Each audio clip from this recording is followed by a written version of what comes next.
can you choose? Okay, okay, so let's start.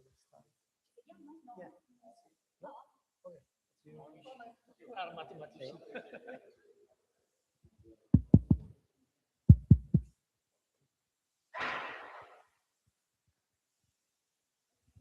Yeah. Yeah, you can hear me, yes. Okay, it is a pleasure for me as a head of the Department of Mathematics at our university to open this meeting. This is the, the second one. The first one was in Spain, I think. So we in the Department of Mathematics, we are really happy to organize such meetings, and we thanks the organizing committee for choosing Salerno for this second congress on from classical to modern analysis. So on behalf of all members of the department, you are welcome to Salerno. You will see Salerno is very nice city, and I hope that you will have time to visit our campus, which is outside 11 kilometers far from Salerno city. This is a very nice and modern campus. We have about 37,000 students. We are, just for medicine, we have another campus, a small one, which is near the biggest one. So if you have the chance and the possibility to visit our campus, you are welcome. So I think you can start, and many thanks to you for coming, and many thanks for the organizing committee. Thanks. Okay, thanks to the head of the Department of Mathematics, and thanks for coming here. And we are deeply grateful to our sponsor, the Department of Mathematics, INDAM, the University of Cadi, the University of Coimbra, and above all, the municipality of Salerno, that granted us this building rich in history. Indeed, next door in Salone dei Marmi, it was the seat of the provisional Italian government during the Second World War. And so we are lucky to have this very beautiful building. And okay, may this day in Salerno foster new collaboration, strengthen the older one, give rise to a new friendship, but maybe Professor Francisco Garcia Pacheco would like to to say a few words about this work. Okay. Thank you. Well, the health department and the main organizer of the conference already said the most important things. So I just want to repeat that to say thank you to all of you for coming here, for making possible this event. As you know, there's no registration fee. So that makes more difficult to organize an event of this kind. So your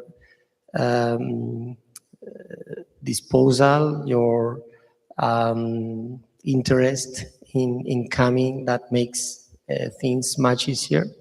So thank you very much. And as you know, as the head of the department already mentioned, this is the second edition of a initiative that started 2 years ago in Spain, and Pina offered to organize the second edition here in Salerno. So thank you very much. And also thank you to Kenya for developing the web page and helping with the scientific committee and with the rest of the organization. So thank you to both of you. And also thank you to all our sponsors. It's too close. To all our sponsors who helped us with either with financing, funding, or promotion, dissemination of the conference, or helping with little things that allowing the use of YouTube accounts, Instagram accounts. Today it's the world works with social networks and stuff, so we have to make use of those. So thank you to all of our sponsors who helped us. And finally, thank you again to all of you for coming and making this conference possible. Last thing I want to say is that if you have any question or anything, or you need anything during the conference, then just freely approach Kenya, Pina, or me, and we will do our best to assist you. And we hope, sorry? Yes, I don't know. Kenya, do you want to approach or do you Okay, we will maybe tomorrow at some point during the coffee break or something, we will announce it more formally. But as you can see in the web page and in the booklet, there's a special issue about this conference, and all the details are there. So thanks to the main editor of the journal, Semyon Jakubowicz, for giving the opportunity of the special issue. And so, yeah, like I was... And the guest editors, no? Say, Okay, I have to thank, and the guest editors, Kenya Castillo, Elena Merdisheva, Sergio Amat, the local committee. Yeah, no, the guest editors, so the special issue, special thanks issue. to you, Francisco Javier Garcia Pacheco, and special thanks to editor-in-chief of the journal, Professor Semyon Jakubowicz is... and the editor-in-chief Yes, the is editor coming. is Semyon. Okay, thanks to him. Okay. Yeah, thanks and, to the guest editors of the special thanks issue. for this, for your effort. That's And all. I think, we this is for now. I think it's everything, and it's almost time to start. So I think we can already start with the first conference. Okay. Well, I'll sit and then, well, like I would like to finish my words with thanking again all the participants and everything who made possible this event. Okay. Okay.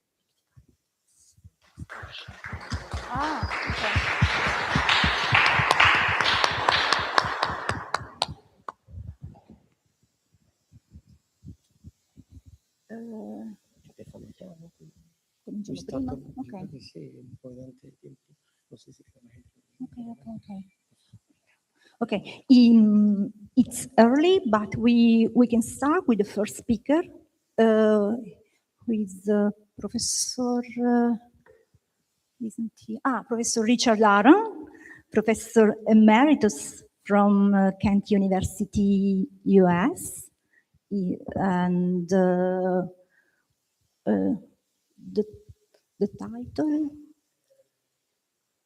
Oh no, we have some technical problems that we have to fix. So a few minutes of pause. Okay, sorry for that. We are waiting for Raffaele. Okay, let's start in 5 minutes. And again, thanks for coming again. Okay.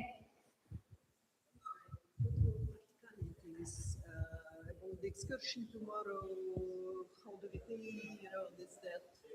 Okay. For me? So Okay, just, yeah. just Okay. English. Yeah.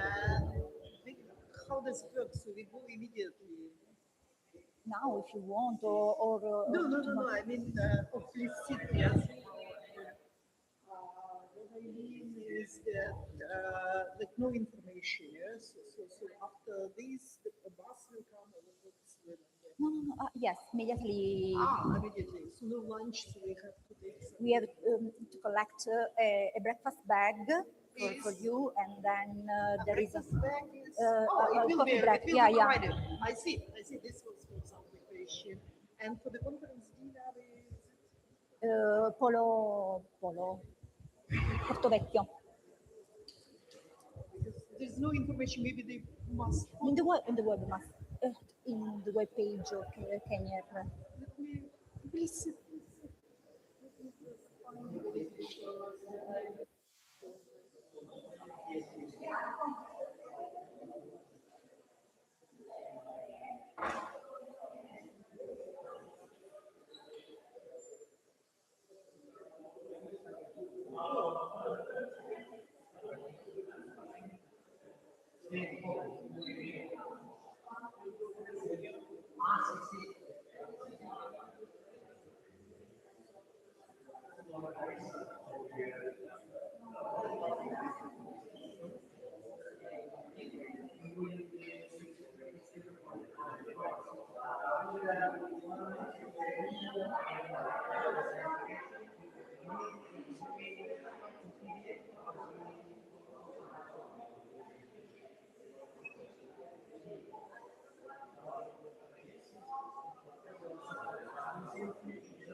Okay, we can start with the first speaker of the day.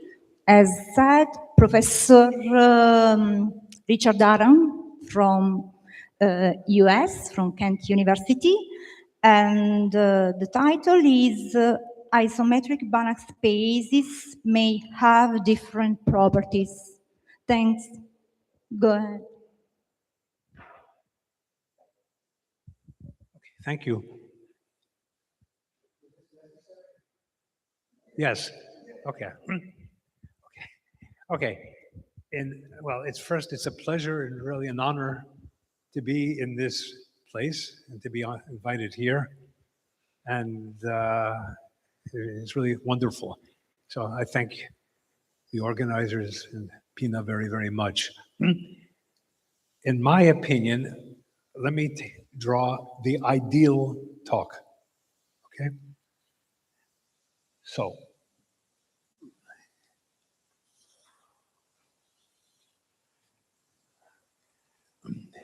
this is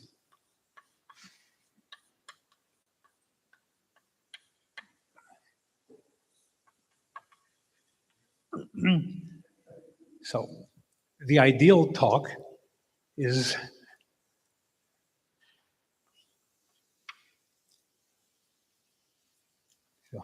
first, don't worry, time is finite. Okay?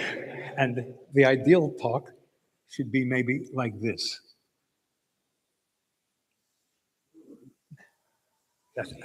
The talk ends and it's really fantastic. Well, unfortunately, this is not going to be an ideal talk. So it will be, in my opinion, more like this. Maybe from your opinion, it will even be, but in any case, this part is fairly recent work that I've done with Jose Bonet and Manuel Maestre.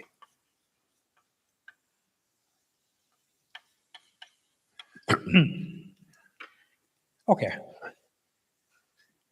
So, yeah, let me tell you the idea roughly. So the rough idea is this. You have it's a Banach space of functions on a set. And the functions are continuous and bounded on the set. And the norm is the supremum norm. And you have two such situations. So two sets of bounded continuous functions. Okay? What is the norm? The supremum of the functions on each set. And it turns out that the functions, the sets, their spaces are isometrically isomorphic. I'll define everything. And yet they're somehow identical in important ways. So let's begin.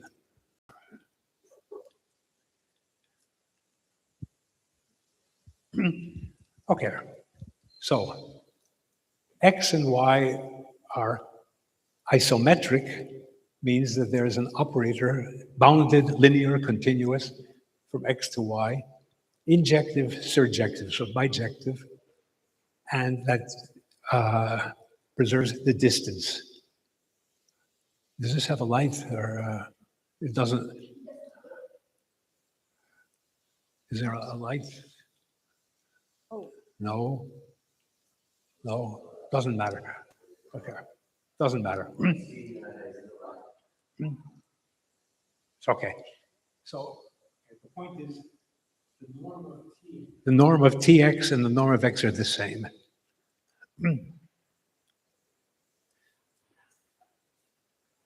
No? Okay. So what I'm saying is that x and y are essentially identical. And the main point of the talk is that, what do I mean by essentially?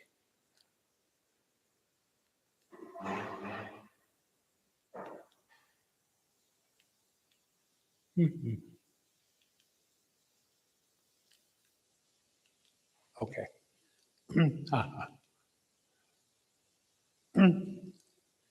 Okay, let's consider a function from x to y with f being, as usual, the norm being, as usual, the sup of the function on the set. And f attains its norm means that there is a point x0 such that, of norm 1, such that the supremum is exactly attained at that point.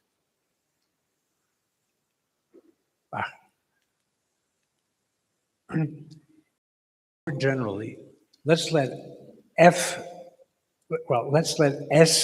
be a set, and let f from S unbounded.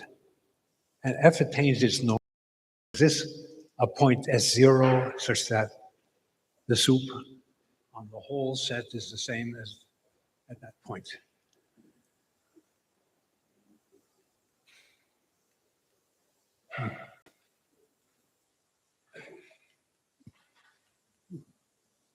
Wonderful. So now, okay. The idea is I'm going to give two examples, I should say. The first example you'll see right now is not very difficult. I'll try to give all the details, but it's not that interesting. The second example is more interesting, I think. It will use results that are, well, I won't prove, I'll just state. And what I can say is that about the proofs, the results that I'll use that I'll not prove is I recall President Richard Nixon from 60 years ago, who said, "You just have to trust me." No, okay. So here I go. So let's talk about a bilinear function. So a bilinear function is a continuous mapping into the scalars on x cross x into the scalars. And bilinear means it's linear in each coordinate, one coordinate fixed. And the norm, as you can see, is what's given there. Well,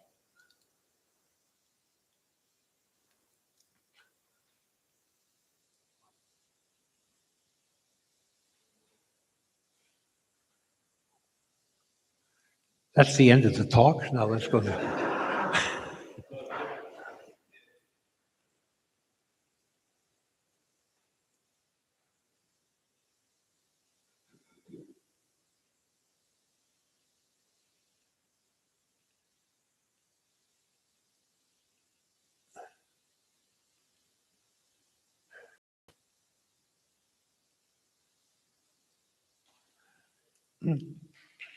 Okay.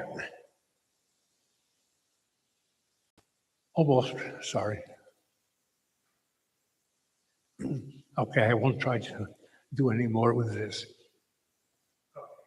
Now, if you have a bilinear mapping from x cross x into the scalars, you can look at it as a linear mapping from x into x star.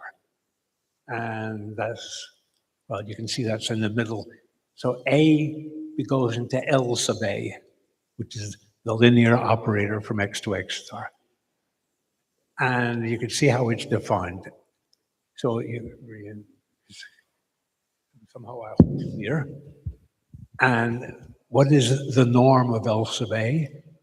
The norm of L sub A as an operator is the soup of L sub A and U for all vectors of norm 1 in X. And here is the definition what L sub A of U is.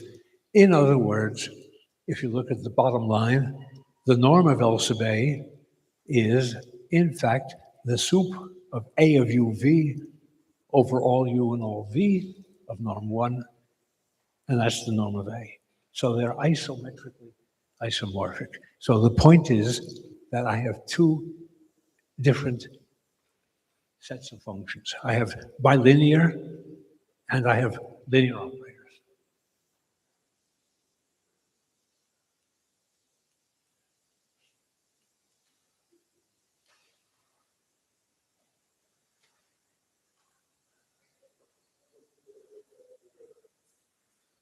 And here we are at the end of the talk again. So,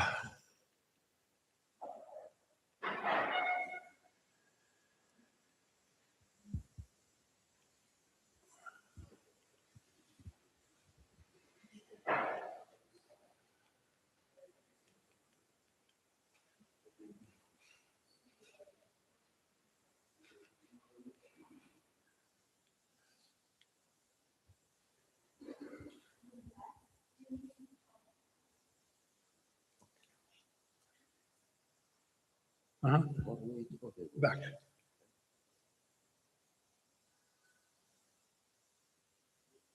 What?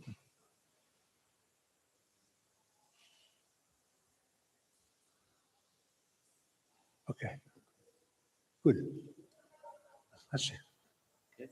Perfect. So what did you do? Haha. Okay. Okay. Maybe if I used my left hand, it would be better, but I don't know. But anyway, here I go.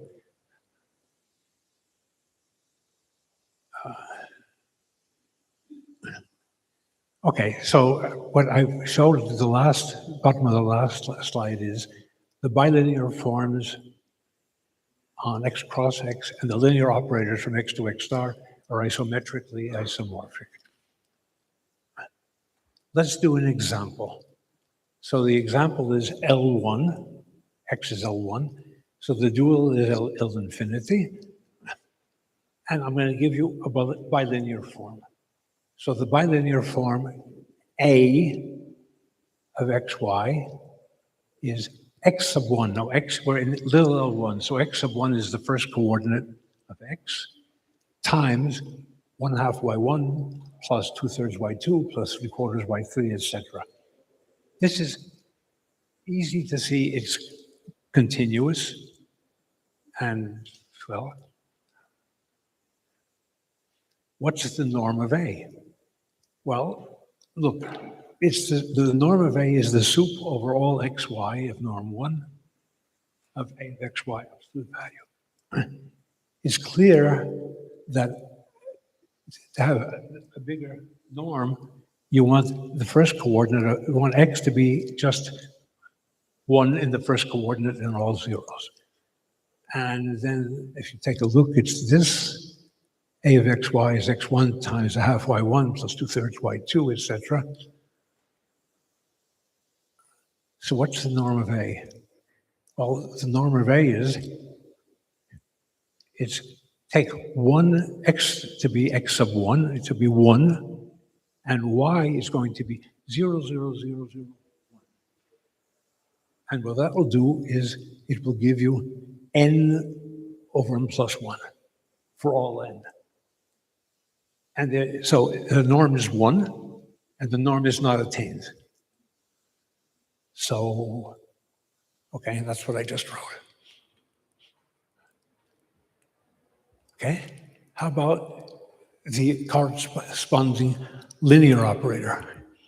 Well, the linear operator is the soup LA of x, x in L1, the norm of x is 1. Clearly, that's LA of E1. E1 is the vector 1 in all zeros. Okay.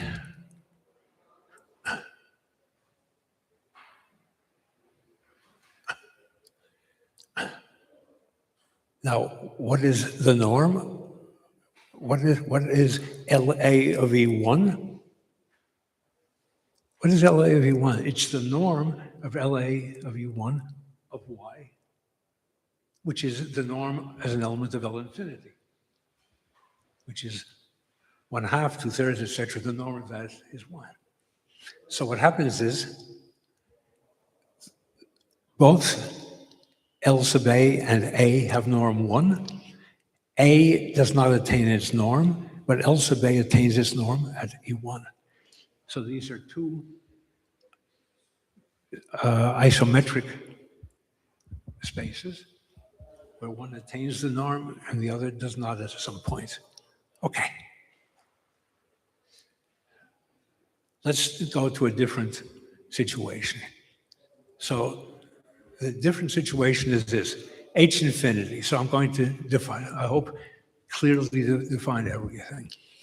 So it's H infinity of D. D is a complex disk, and H infinity is all, I don't know what term you use, regular, analytic, holomorphic functions, complex valued on the disk and bounded on the disk.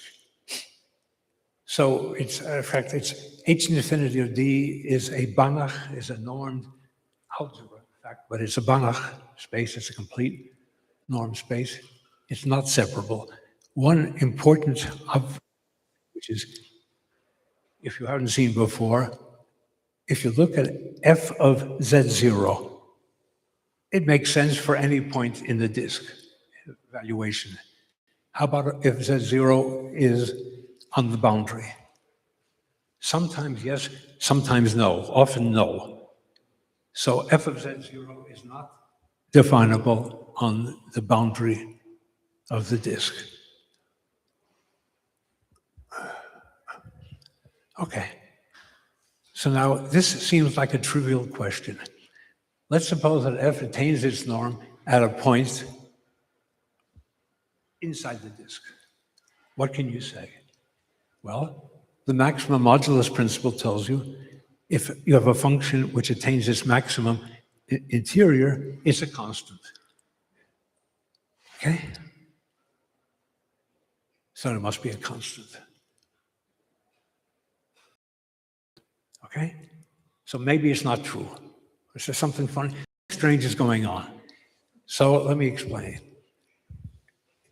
First, let me continue with an easy question. Let's consider the set of functions which attain their norm. What are the functions that attain their norm? Constant functions. Is that a dense set in all the bounded holomorphic functions? And the answer is, of course not. Each function attains its norm is a constant function, and you cannot approximate a non-constant function by constant functions. So the answer is no. Now, let's see. Let's let X be a Banach space. X star is the dual, and this is standard notation, which, I mean, standard means other people have seen it and decided before. NA of X, NA's norm attaining of X, are the elements of the dual space which attain their norm. Absolute value phi of X0. In 1950, the question was, by Victor Klee, what is the relation between NAX and reflexivity of X? Reflexive means that essentially X and its double are the same in a canonical way. Okay. James in 1957 proved that NA of X is X star. That's exactly what Klee wondered, precisely when X is reflexive. In other words, if X is not reflexive, then the norm attaining are not all of X star. For us, the most important result is at the bottom, a result of Bishop and Phelps. And you can see, I mean, this is 1961. So, I mean, this is 60 years ago. For any Banach space, Na of x is dense in X star, okay? So, and what does that have to do with H infinity functions? Well, I should have said, by the way, well, yeah. The paper by Bishop and Phelps is 1.5 pages long, okay? So it proves that if you have a good idea, it doesn't have to be a long paper. And the paper of Ing, 1961, 10 years later, is also 1.5 pages. I have many 1.5 page papers, all rejected, but that's a different story. Anyway, okay, so the paper by Ung is a condition which I won't go into, which tells us that if you have a Banach space X, it gives a condition so that there's another Banach space V, and this is standard notation in this situation, such that V star and X are isometrically isomorphic. So it's a condition, a technical condition, not very hard to verify, but I won't go into it. So X for us will be H infinity of D, and it happens that the technical condition is satisfied, and therefore there is a pre-dual V, which is, people denote G infinity. So pre-dual means that the dual of G infinity is H infinity. And now let's describe V. So for each point Z0 in the disk, you have an evaluation functional delta sub Z0, which takes H infinity into C, just evaluating at each point.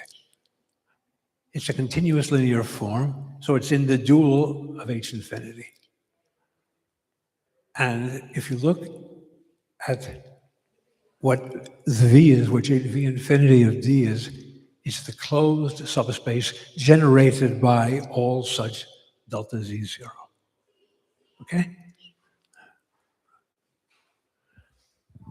And now, here is somehow an important result. I will put this down, this down.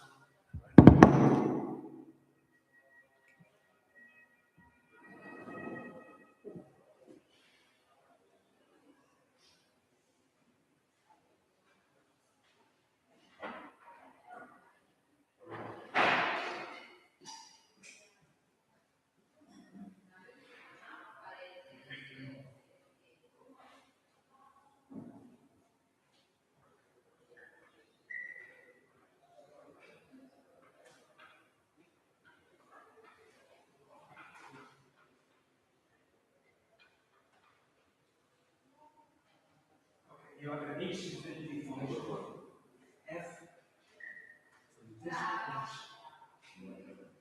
For each point Z0 B, you have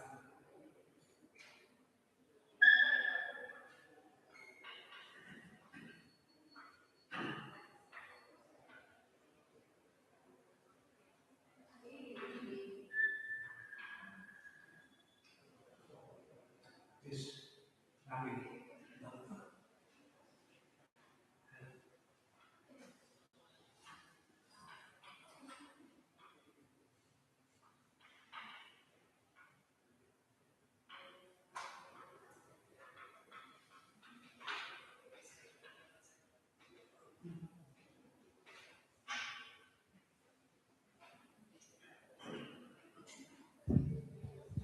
Okay, what does this show?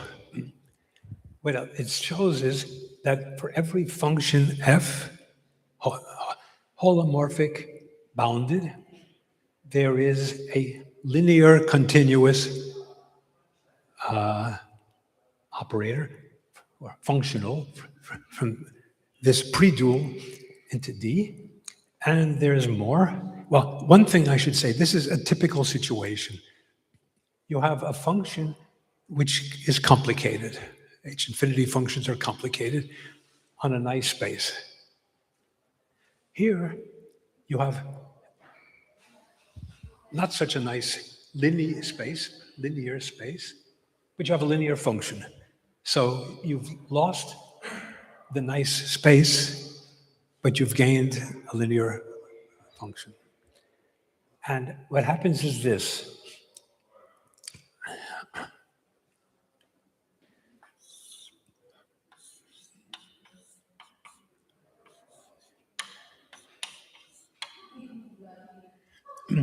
For all f, there exists this t sub f, and vice versa. If you have a linear mapping, this is so.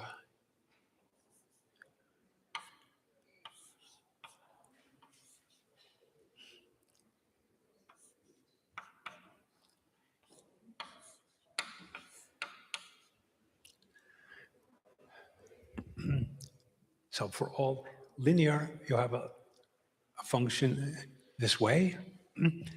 And the thing about it is that, okay, here you have h infinity, which has a norm. And here you have elements of the dual. So you have h infinity of d, and you have g infinity of d star.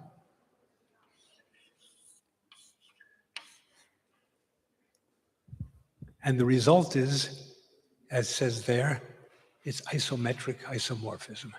So what you have is now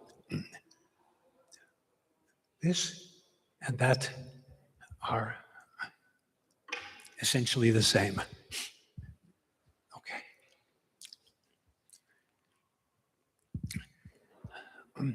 Okay, so h infinity of d is isometrically isomorphic to g infinity, the dual, I just said. And it's interesting that Ando in 1978 showed that the pre-dual is unique. So the v, what I call v, or what you call g infinity, is up to isometric. It's all the same. And now, well, let's see. H infinity is the same as G infinity star. The Bishop-Phelps theorem, do you remember it, or should I risk? I won't risk, but the Bishop-Phelps theorem tells us that the space NA of G infinity of all norm-attaining functionals in H infinity is a dense set. Now look, what are the norm-attaining functionals? The norm-attaining elements of H infinity we thought we showed, were just constants. The constant functions are not dense, we showed. So there's more. So then, in other words, the functions that attain the norm in this context are really different. Therefore, there are many more norm-attaining functions than constant functions. And the natural question is, what are they? Well, we need one more fact about H infinity functions. Let's let f be an arbitrary function in H infinity. Now, there's something called radial limit. So it's on the disk. You take a point on the disk, on the boundary of the disk, and what it says is, if you look at the value of the function f as approaches that along a line directly to that boundary point, the limit exists almost everywhere, and it's called f star of the boundary. Okay.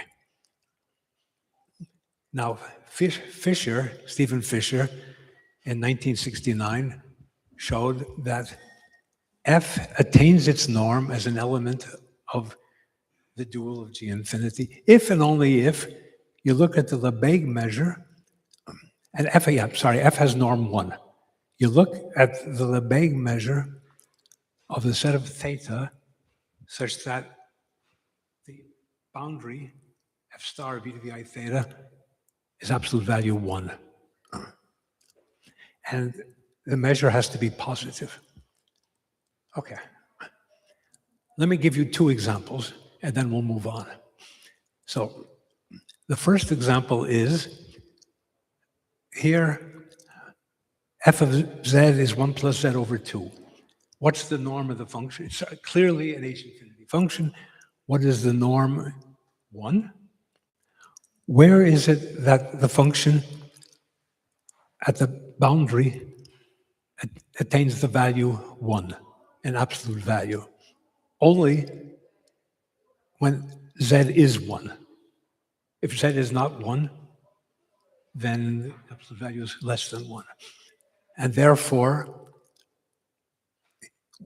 the measure of the set of points where the boundary value of 1 is attained has to be 0 because there's only 1 point. So f does not attain its norm. One other example. So this is what's called, as it says there at the bottom, of Blaschke. So what you do is you take a sequence. I mean, this is a very simple example. You take a sequence A sub n of positive real numbers which go to 1 very quickly. And I don't want to describe very quickly, but it's just an easy technical condition. Well, and the Blaschke product is what I defined there as the function g. And the boundary value exists and has value 1 everywhere except at 1 point, and that point is when at the value 1. But everywhere else, the boundary value has absolute value 1. And therefore, by Fisher's theorem, this does attain its norm. Okay? And now, if you remember the picture I drew out, the graph I drew at the beginning, so I'm not sure if you agree, but anyway, here we are, and now the descent begins. So what about higher dimensions? So let's examine the same problem where H infinity of the ball in n, for even 2 dimensions. But the first question is, if I say the ball in 2 dimensions, what's the ball? It depends on the geometry of it depends on the norm and the geometry. So it depends on the specific norm. So, for example, if we have the L2 norm, Euclidean norm, then every point of norm 1 is a boundary point. On the other hand, if we have the sup norm, the max norm, then what are the boundary points? 0i is a boundary point, but so is -1i. One is from the distinguished boundary, and the other is just a boundary point. So, well, so this is what we have obtained. These are partial results. So there'll be 2 cases. Cn with the Euclidean norm in case 2, which you've seen case 1 and case 2 already because this went to the end, but any case 2 with the max norm. Okay, so Bn is the ball, Euclidean ball. Sn is the sphere of n dimensions. And we're going to be looking at, look at the condition, and this is important. I say let f be an H infinity be uniformly continuous on the ball. In general, that's not the case. So it's uniformly continuous. So that's an extra condition. And then if it's uniformly continuous, it always extends to the closure of the completion. So in fact, what happens is that F extends to to the closed ball Euclidean case. Remember, this is completely different from H infinity of the disk in general, because the functions there are usually not uniformly continuous. Okay, here's a standard classical definition. What's a peak set? A peak set, so E is a subset of the sphere, and it's a peak set if the function value is 1 on that set, and in absolute value less than 1 off of that set. And as in the n equals 1 case, H infinity, so it's exactly the same construction as I did, which I won't do now. And here is the result. If a function is holomorphic on the Euclidean ball and uniformly continuous, norm is 1, F attains its norm if and only if the set of points where F attains its norm is not a peak set. Now, if you think for a moment about the first example before, let me try.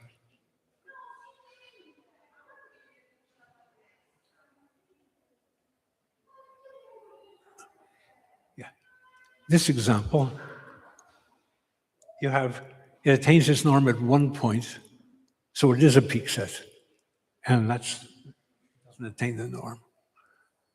Okay.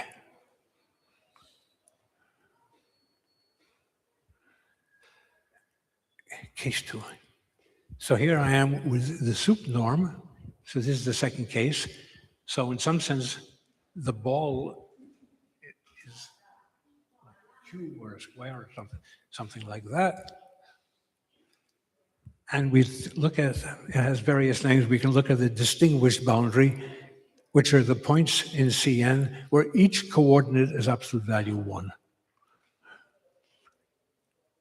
Now, in this case, just as in the one-dimensional case, you have radial limits.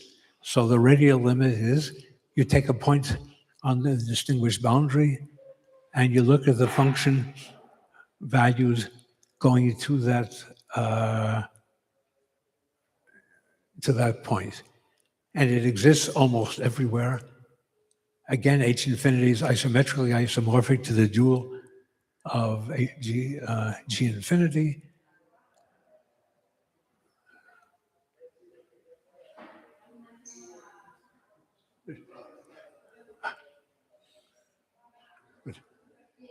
For a moment, finally it disappeared, and that was very, in any case, the result is if F is an H infinity function on the n disk, then you look at where the boundary values have absolute value 1, and if F has positive measure, then F attains its norm. This is weak because we don't, I mean, this is okay, but what we don't have is the converse. So anyway, I'm happy to have had again the chance to explain my interest, and I hope you haven't been too tired from this talk. Thank you very much.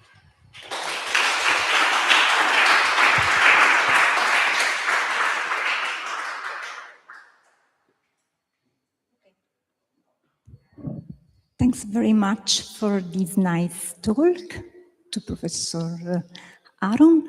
Are there any questions, curiosity, comments? Okay, Elena. Thank you so much. Curiosity, what about L1? So what is, I understand that L2 is round, beautiful, L infinity has corners. What about L1, which also has corners?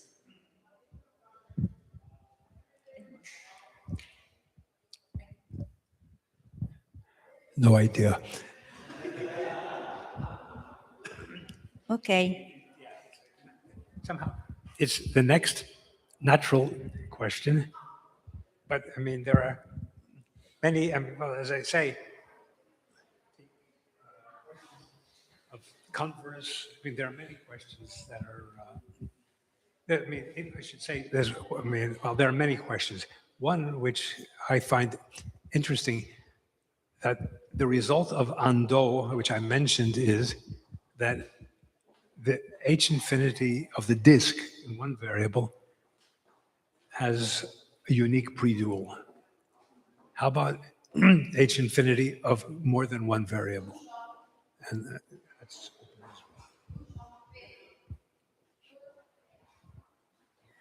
Okay, thanks. Other question, comments? Oh, oh, thank you, thank you. I don't know if my question makes sense because I'm not sure if these spaces are Banach spaces, but what if instead of the disk you have some unbounded domain, or if it doesn't make sense to speak of H infinity, maybe another age? Yeah. Can you hear me with this? Yeah, you can hear. Okay, it's okay. So thanks. Again, I mean, you're asking, instead of looking at the ball, I look at some other domain. And thank you. It's a natural question, which I haven't thought about. I'll tell you one other thing is that this second, this example about H infinity, there are many possible situations where you have the same kind of setup, that you can find a predual, and then you can ask about about norm-attaining functions. So, as I say, I mean, the Bain idea, which was somehow originally to me surprising, was that you have two spaces which are identical, but not quite. And that's, yeah. okay, thanks. Are other comments, question, other curiosity from the audience? No other? So let's thank again Professor Aaron for your talk. Okay, we have 2 minutes before the next speaker, Professor Daniele Puglisi from the University of Catania. We continue with the functional analysis, Banach spaces. I just 2 minutes.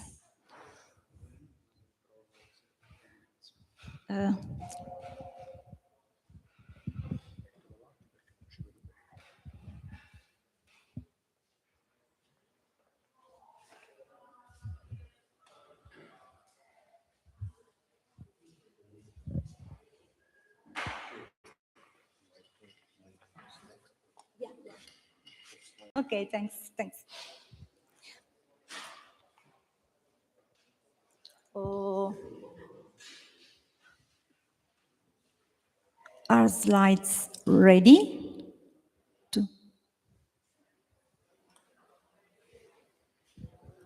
Okay, so I can read the title. As said, we continue the function analysis and with Banach spaces. Okay, no. Oh, okay. Okay, 2 times. Some Banach algebras of Calkin type. Please, the floor is yours.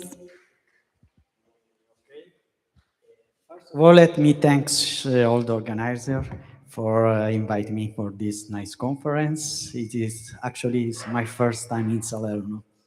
And okay, let me see about my talk. I'm going to talk about some Banach algebras in Calkin type. Yeah, in the audience, I see people from algebra and people from analysis. I suppose my talk should be in the middle, no?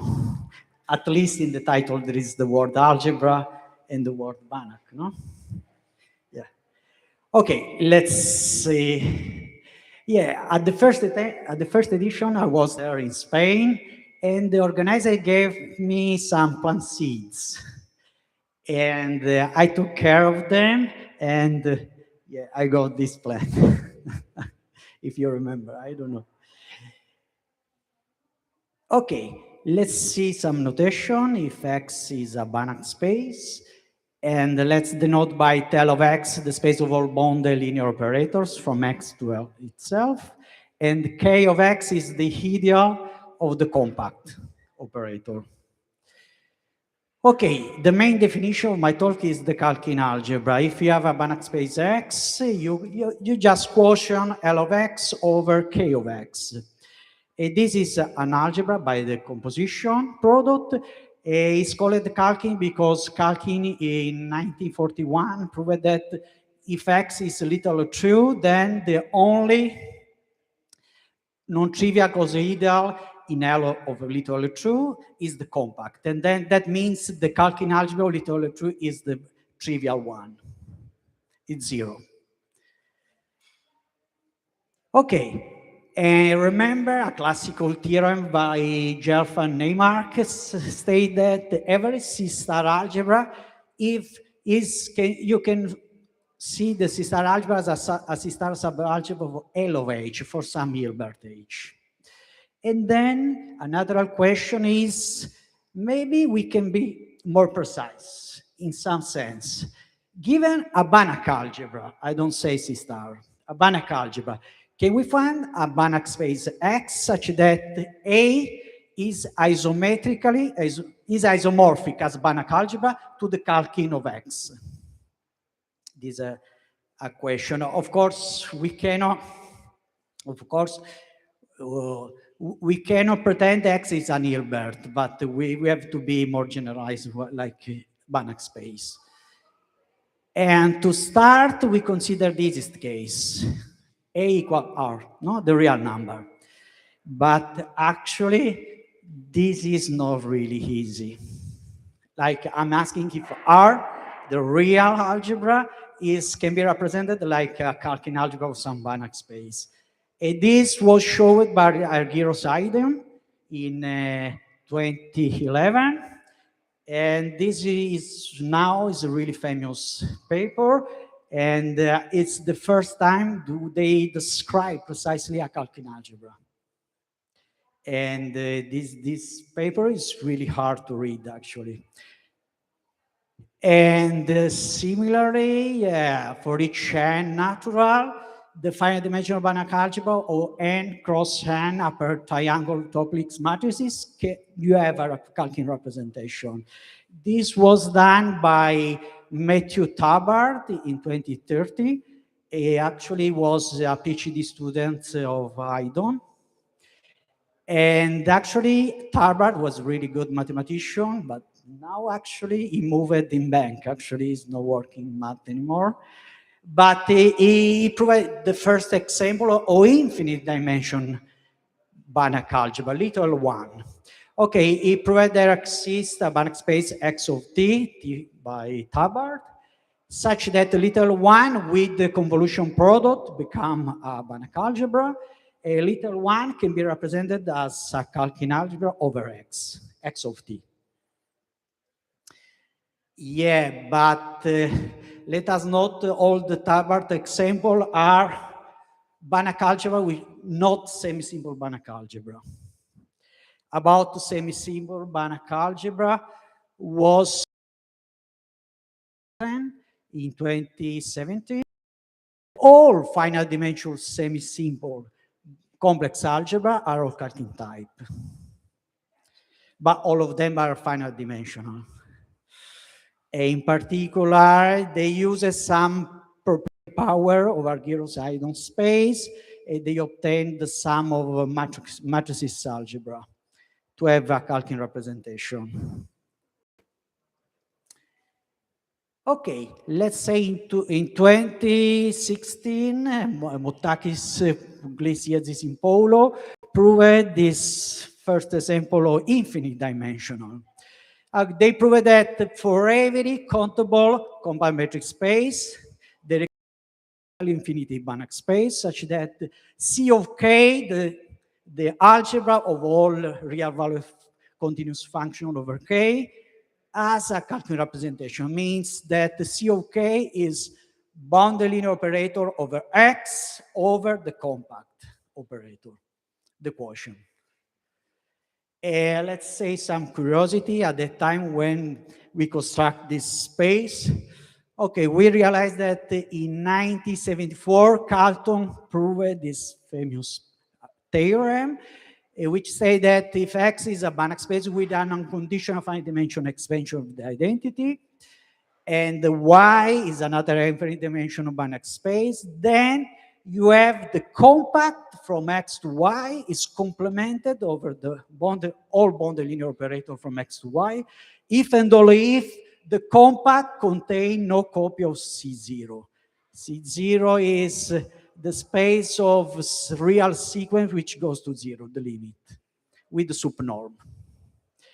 Okay, let's recall that what means unconditional finite dimensional expansion of the identity means that you can write the identity as the sum, infinity sum, a series of AN, a sequence of bounded finite dimension operator, and the convergence of the sequence of the series is unconditionally. And Carlton raised the question if this condition is essential for this theorem. If we can remove this hypothesis so that still we have the equivalence between 1 and 2. Actually, we provide that our space X in our construction is a space such that K of X is compact from X to X. That means X and Y coincide in the Carlton theorem.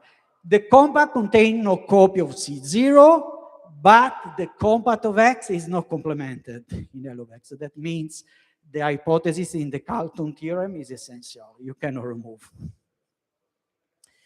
Okay, let's see something else. Recall the J-signification of a Banach space. It was introduced by Bellenow, Haydon, Odell in 1989.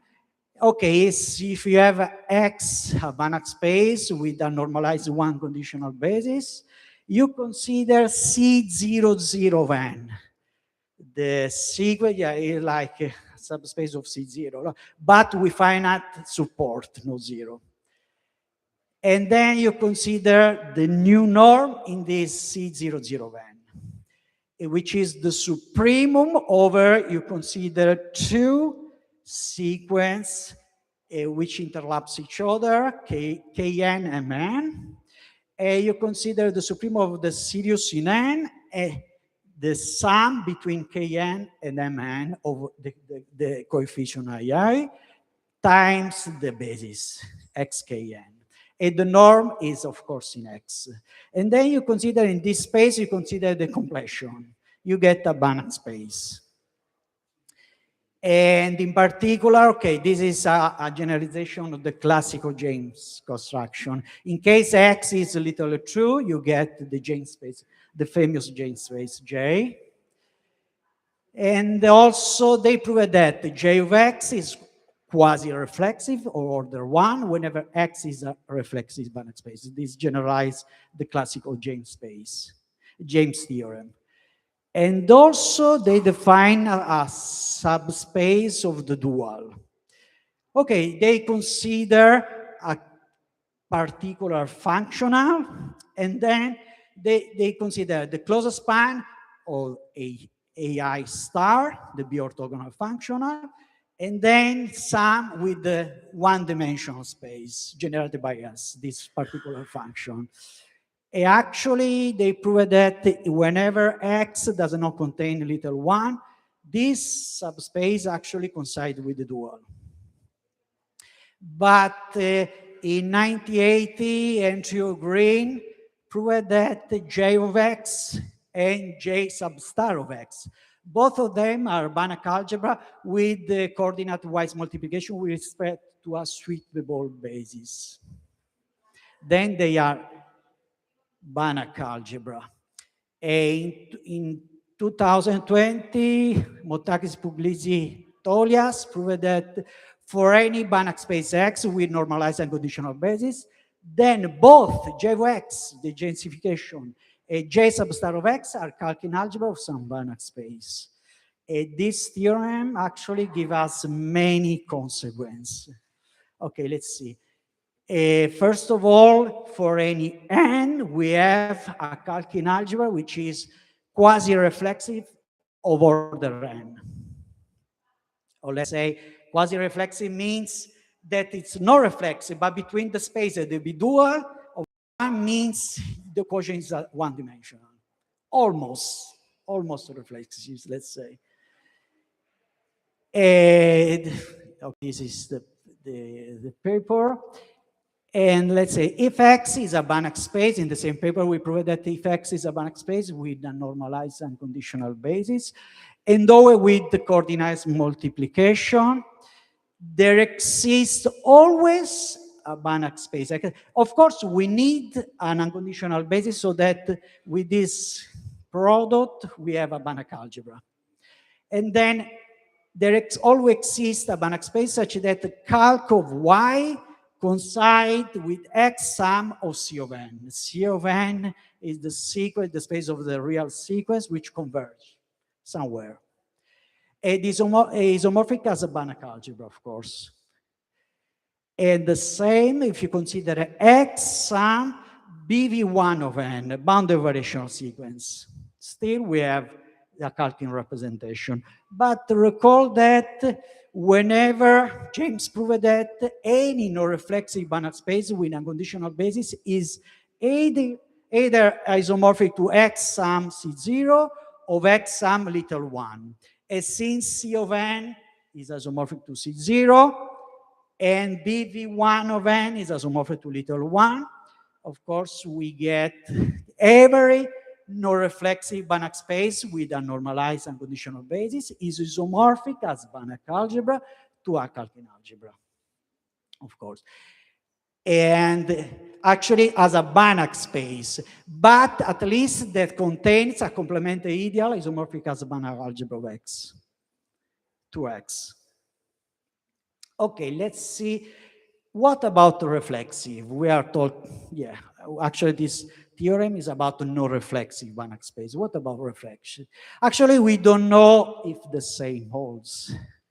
The only thing we proved that every reflexive Banach space with a normalized and conditional basis is isomorphic as Banach algebra to a complement the ideal of a separable quasi-reflexive Calkin algebra. Stay inside a Calkin algebra in a good position. Complemented. Complemented means you have a boundary linear projection between the whole space and this subspace.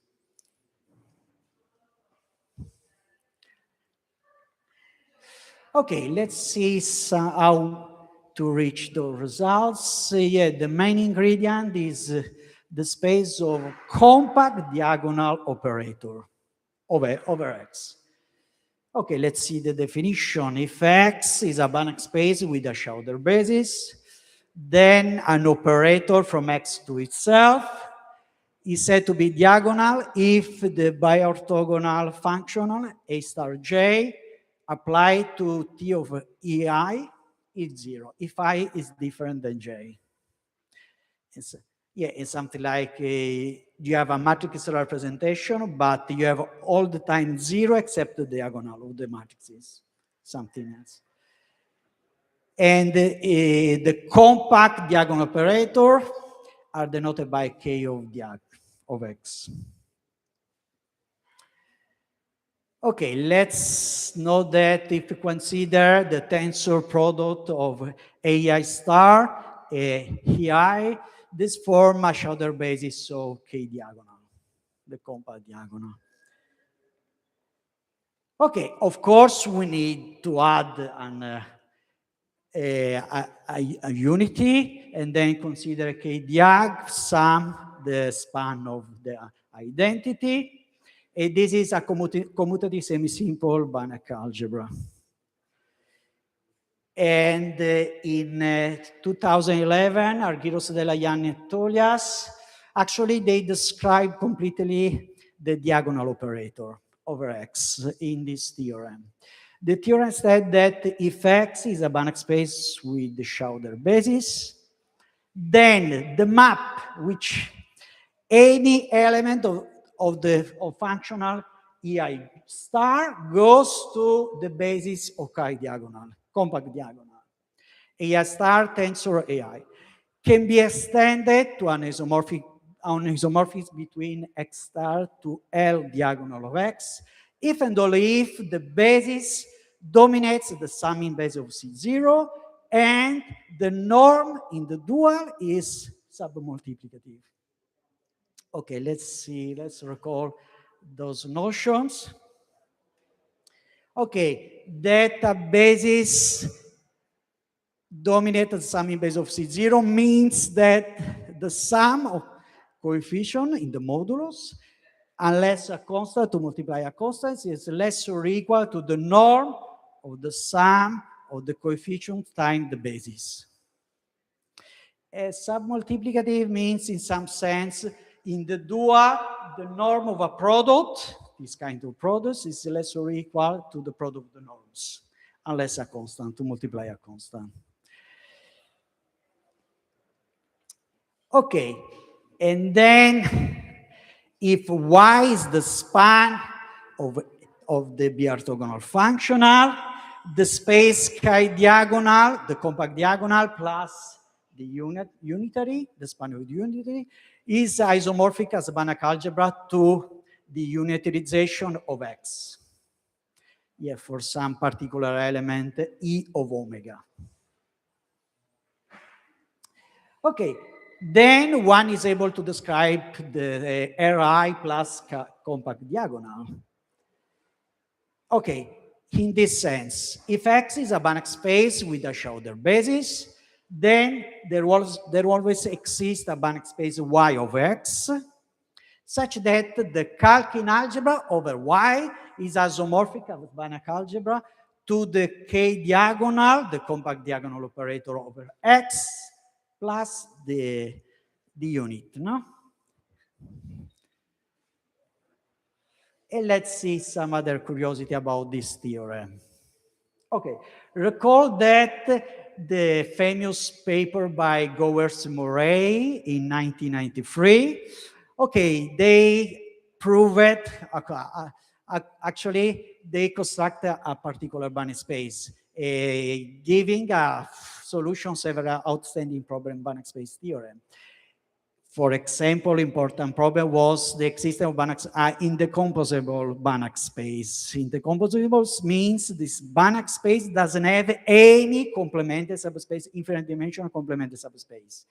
That means anytime you fix a boundary linear projection from X to X, the rank has to be finite dimensional. And actually, Pete Kotzmieder, it was proved about this theorem. He proved that there exists a compact space such that COK is undecomposable Banach space. But COK is undecomposable, but not hereditarily undecomposable. Hereditary means this property, also the space is undecomposable, but also any infinite dimensional subspace has also this property. Of course, COK cannot be hereditary because in COK you have C0. And actually, in the same paper, we give the first Calkin algebra, L of X over K of X, which is hereditarily indecomposable. And this actually, we will see, this is much more general than Kotzmieder theorem. Okay.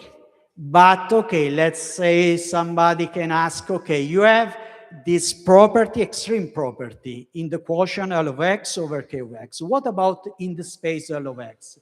But recall that in L of X, you always have infinite dimensional complementary subspace, something like the space X or the dual. And then in L of X, you never can have this extreme property. Okay, let's recall also about reflexivity. Recently, Motakis and Petzak-Barvats, they proved that there exists a Banach space such that the Calkin algebra over X is reflex. Actually, is isomorphic to literally true. But what's matter is the first example of reflexive Calkin algebra with an open question for many years. And let's go back to the main questions. The questions state that given a Banach algebra, does there exist a Banach space X such that the Calkin algebra of X is isomorphic as Banach algebra to A? And recall, okay, we give an answer for the Banach algebra C of K whenever K is countable, compact, metric space. But let's recall Motakis actually give much better result and actually generalized the previous theorem. Last year, actually 2 years ago, he proved that you have a Calkin algebra representation or for the C-star algebra COK for every compact metric space. He removed the K has to be countable. That means, let me see, that means every separable commutative C-star algebra has a Calkin algebra representation. Every. Okay, this is about commutative. This, of course, because if you remember, every C-star algebra, commutative C-star algebra, can be represented as C of K.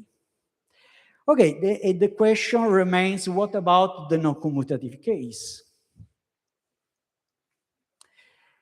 Okay, the first non-commutative example was proved last year by Motakis Puglisi. They proved that there exists a Banach space zeta with Calkin algebra isomorphic to the unitarization of Q of C0, compact from C0 to itself. Yeah, actually, and today I would like to talk about the construction of this theorem because there are some ingredients, new tools. We introduce new tools, which I believe can be of interest by itself. Just to say that my talk starts now. Okay, an important ingredient for the construction is the Argyro-Sidon sum. Actually, okay, this was generalized in the paper by Motakis, Puglisi, Zimpolo. We did what in the construction of Argyro-Sidon, they made the construction over R, but we give for any sequence of separable Banach space. Okay, let's say you fix a sequence of separable Banach space Xn. This AH sum is defined as a subspace over the infinity sum over infinite sum of Xn plus little infinity of gamma for some gamma, which is union over n of finite sets, delta n, capital delta n. And then we define ingredient sequence capital Yk, which is the sum up to k of zeta n, which is the imagine of the finite sum over xk up to k of xn. Actually, here there is a mistake. The sum of xn up to k plus L infinity of gamma, capital gamma k. Throughout a boundary linear extension, this boundary linear extension is something like the construction of Bourgain-Dalbin. Yeah, as Bourgain-Dalbin constructed their famous space. And then zeta is defined, you consider the union over k of capital Yk, and then this union consider the closure over the biggest space, the infinity sum of the sum of xn plus little L infinity of gamma, the closure over there. Okay, let's see something like you have an element in the finite sum then this element you extend over En of x, you extend over the sum, and then you construct your space capital Yk. Okay, as in the Argyro-Sidon construction, also this AH sum depends of a couple of a pair of natural number, Mj and J, and also depends also of a infinite subset of n. This is important. You fix R in n, natural number, infinite subset, and then you construct this sum, the AH sum over L. This for us is really important. Okay, recall that a Schauder decomposition of Banach space is a sequence of closed subspace Xn, such that every element of X has a series representation, series of Xn, where each Xn stay in the capital Xn. And recall you can construct the Pn, a sequence of projection from X to itself. Actually, let's say those projections are uniformly bounded. The sup of normal Pn is bounded. In particular, when this constant is 1, the Schauder decomposition is called monotone. And when the union of the dual of those projections, Pn star over X star, is dense in the dual of X, this Schauder decomposition is called the shrinking. This is a notation. Okay, and also you can define a projection over an interval of n, natural number. You don't need to be the initial interval for every interval. Then, given a Banach space X with a Schauder decomposition, recall that every bounded linear operator from X to X admits a matrix representation. That means T, you compose with those projections, Pn to the right, to the left, Pn, Pm to T, and then T can be approximated by Tmn. It's something like T, you can represent T, this operator as a matrix, but this approximation usually is in the strong operator topology, not in the norm topology. And then we define an operator T is horizontally approximable if T can be approximated by those matrices, but with the operator norm. It's a stronger topology. Okay, and we define HA of X, the space of all horizontal approximator operator from X to itself. But recall that whenever the Schauder decomposition is shrinking, then the compact operator on X set inside in the HA of X, horizontal approximator operator. And then you can quotient. You can make the quotient HA of X over K of X. And this is a subalgebra with the Calkin algebra. And then we work with this quotient instead to the quotient between, the all bounded linear operator over the compact. Let's see why. Okay, here I recall why HA of X is an algebra. It's an algebra because using this convolution product. You have A approximated by Mn, A Mn, and B by Bmn. You have this matrix approximation, and you consider the product using this convolution product. Just to convince you that this is just a Banach algebra. And then recall that whenever you have a sequence of Banach space, the zero sum of Xn. Zero sum, you consider all the sequence such that each element, except the coordinate Xn, is in the space capital Xn, and the limit of the norm of Xn of this sequence goes to 0.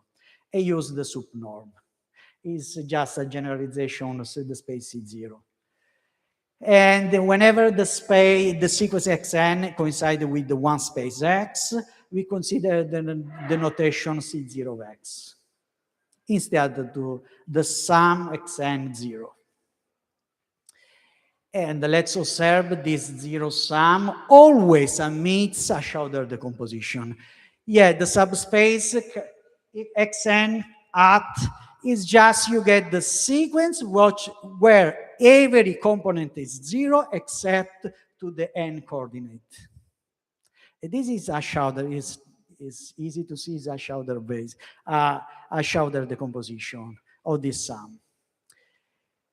Yeah, let's see this proposition.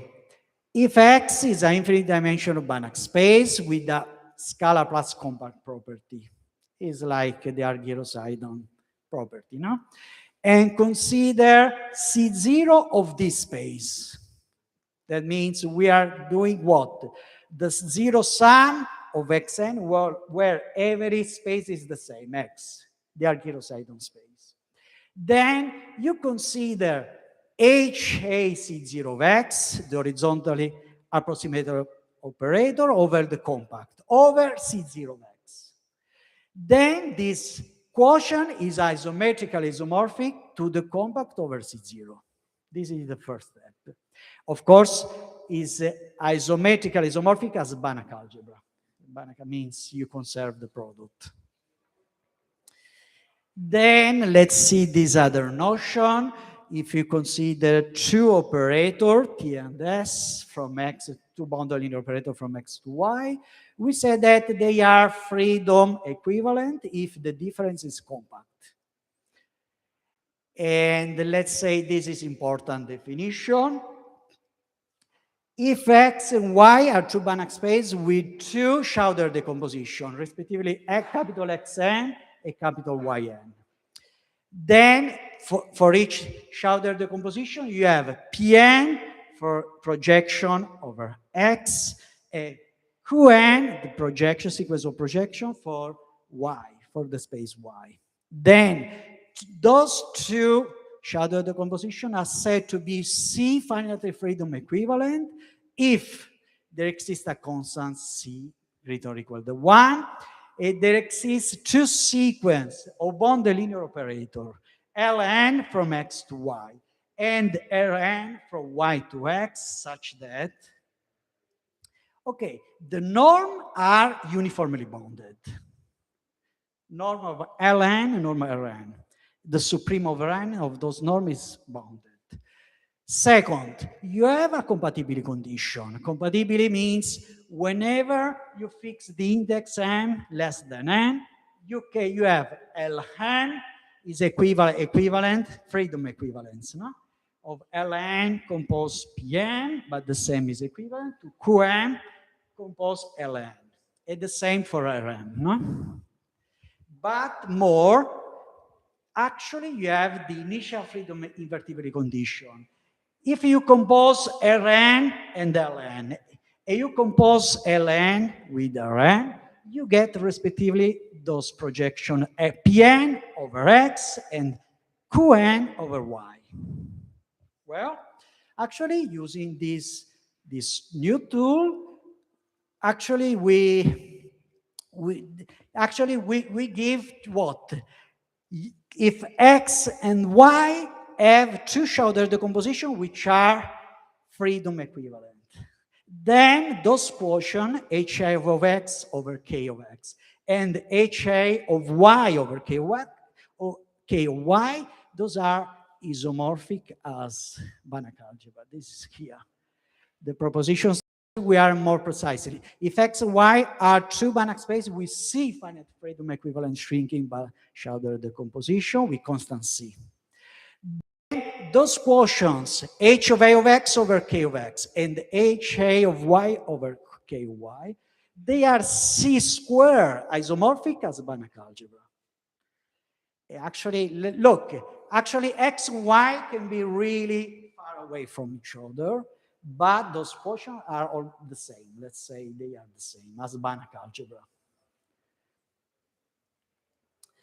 Okay, we are almost done, I promise. Okay, and this is the following, maybe interesting by itself. This proposition, this theorem said that you start with zeta be the C-Argyrosidon sum of a sequence of Banach space Xn, and you consider zeta n the Schauder decomposition of this sum, Argyrosidon sum. And then you consider the zero sum of Xn with the canonical Schauder decomposition. Remember, canonical means all the components are zero except the n coordinate. Here. Then those Schauder decomposition are C finite freedom equivalents. That means that that means C0 zeta, the quotient over C0 zeta, over the zero sum are almost the same. Okay, this final step is just to make all together. This is a direct application of the following distinguished feature of zeta k0. Okay, we consider the countable many copy of XH8, the Argyrosidon space, with the scalar plus compare property. But look, more precisely, this Argyrosidon sum was made, look, in the exterior norm, we consider capital 1 a subset of n.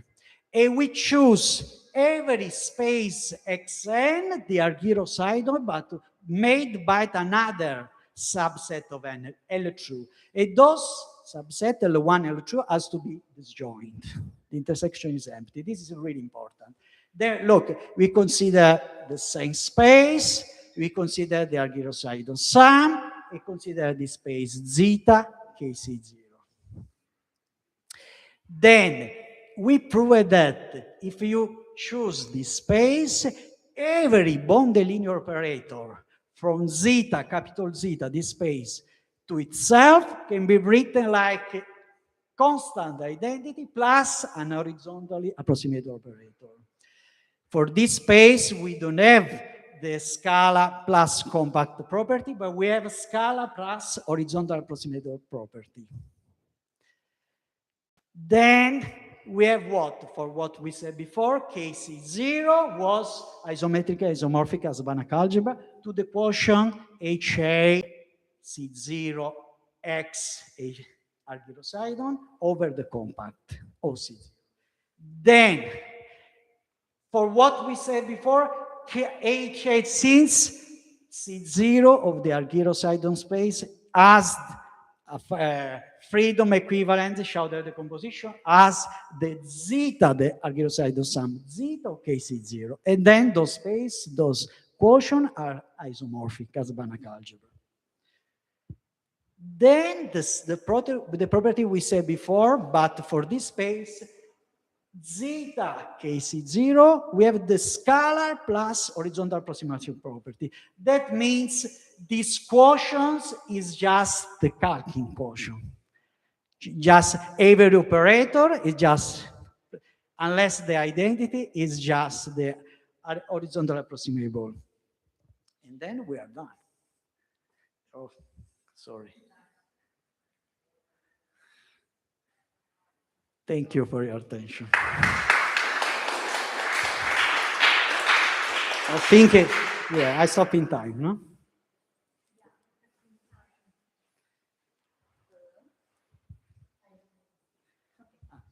Okay, thanks, Daniele, for your talk. Are there any questions, comments, curiosity? For anybody? No? That means my talk was not in the intersection. It was outside. No question. Okay, and congratulations for your green thumbs. No, my seats. No, okay. Okay, we have 5 minutes of pause. Okay, thanks again, Daniele.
Funziona.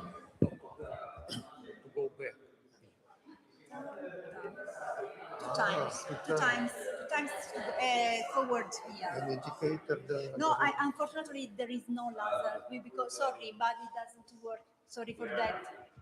Okay.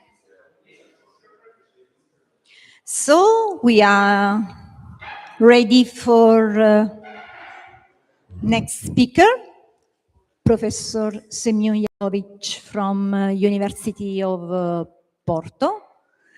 Okay. And editor-in-chief of the journal that yes, integral transforms, okay, in teams and special functions. And okay, the title we can read: Generalized Product Formulas for Whittaker's Functions and a Novel Class of Index Transforms. Please go ahead, thanks. Thank you. Thank you very much for your invitation. So I like to talk about a piece of classical analysis, so dedicating to this notion of product formulas, we take special functions, convolutions, and some which generate some classes of index transforms, in particular the class of integral transforms. So this is kind of different analysis. I hope some of you interested in special functions and transformations. So in particular, what I'm going to talk about product formulas, this involves Whittaker and also will be Bessel function. So it's familiar special functions of classical analysis is the beginning of 20th century, developed by Whittaker, MacDonald, Bessel. So the problem of convolution product formulas, it's related to the convolution constructions.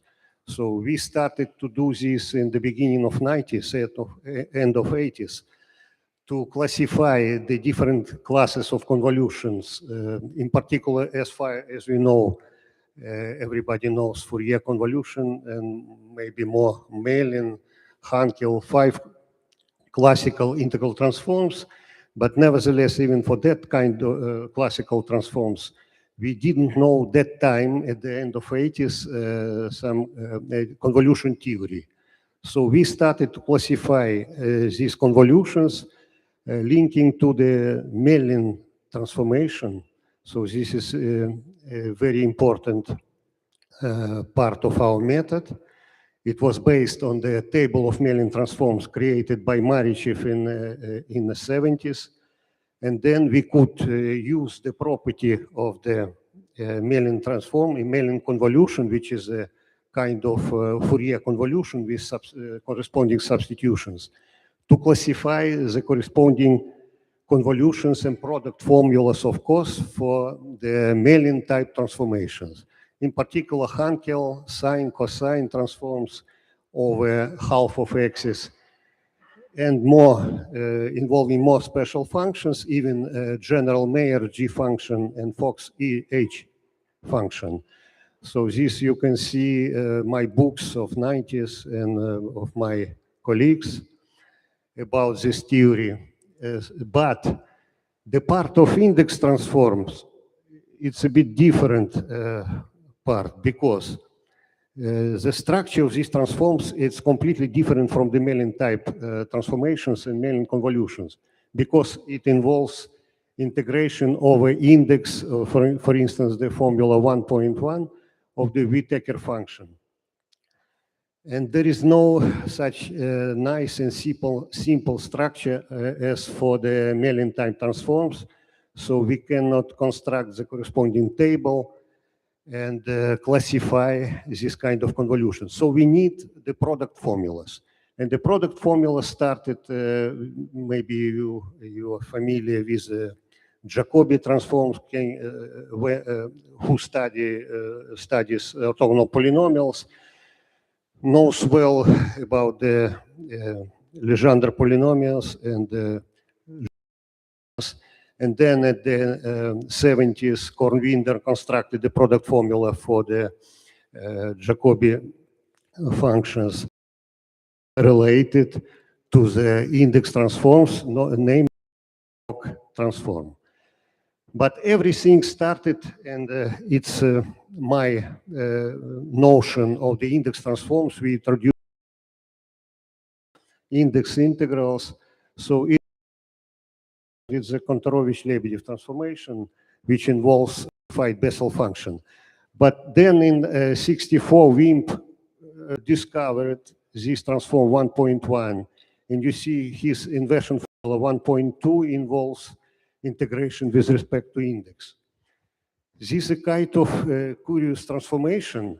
And moreover, he generalized for the very general special function, which I mentioned, Mayer G function, such kind of transforms. But however, his inversion formula, it was quite complicated. And when I was PhD student that time, I could simplify this formula in 85. So it became the crucial result of my PhD thesis 45 years ago.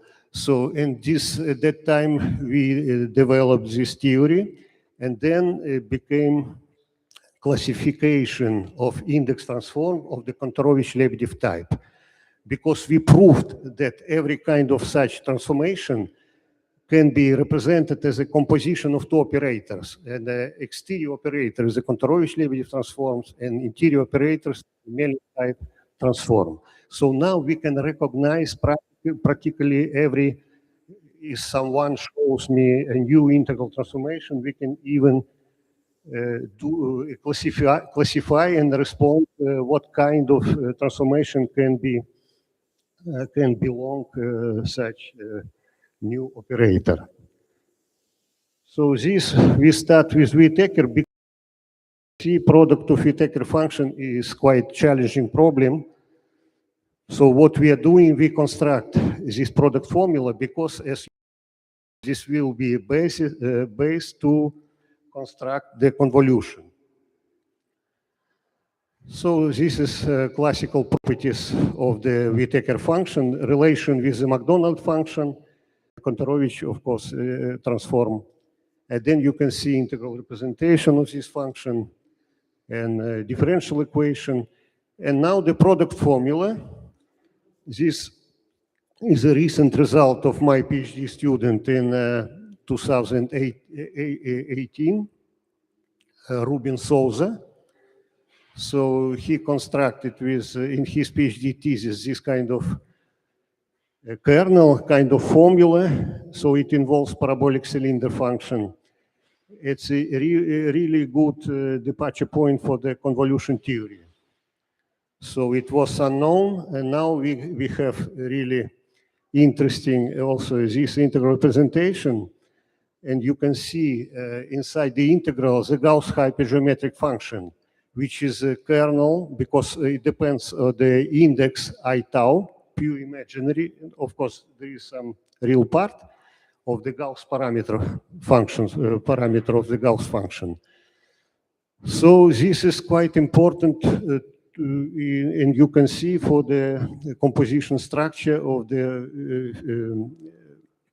Whittaker transforms, we show at the beginning, because it can be related as a composition of Olevsky transform.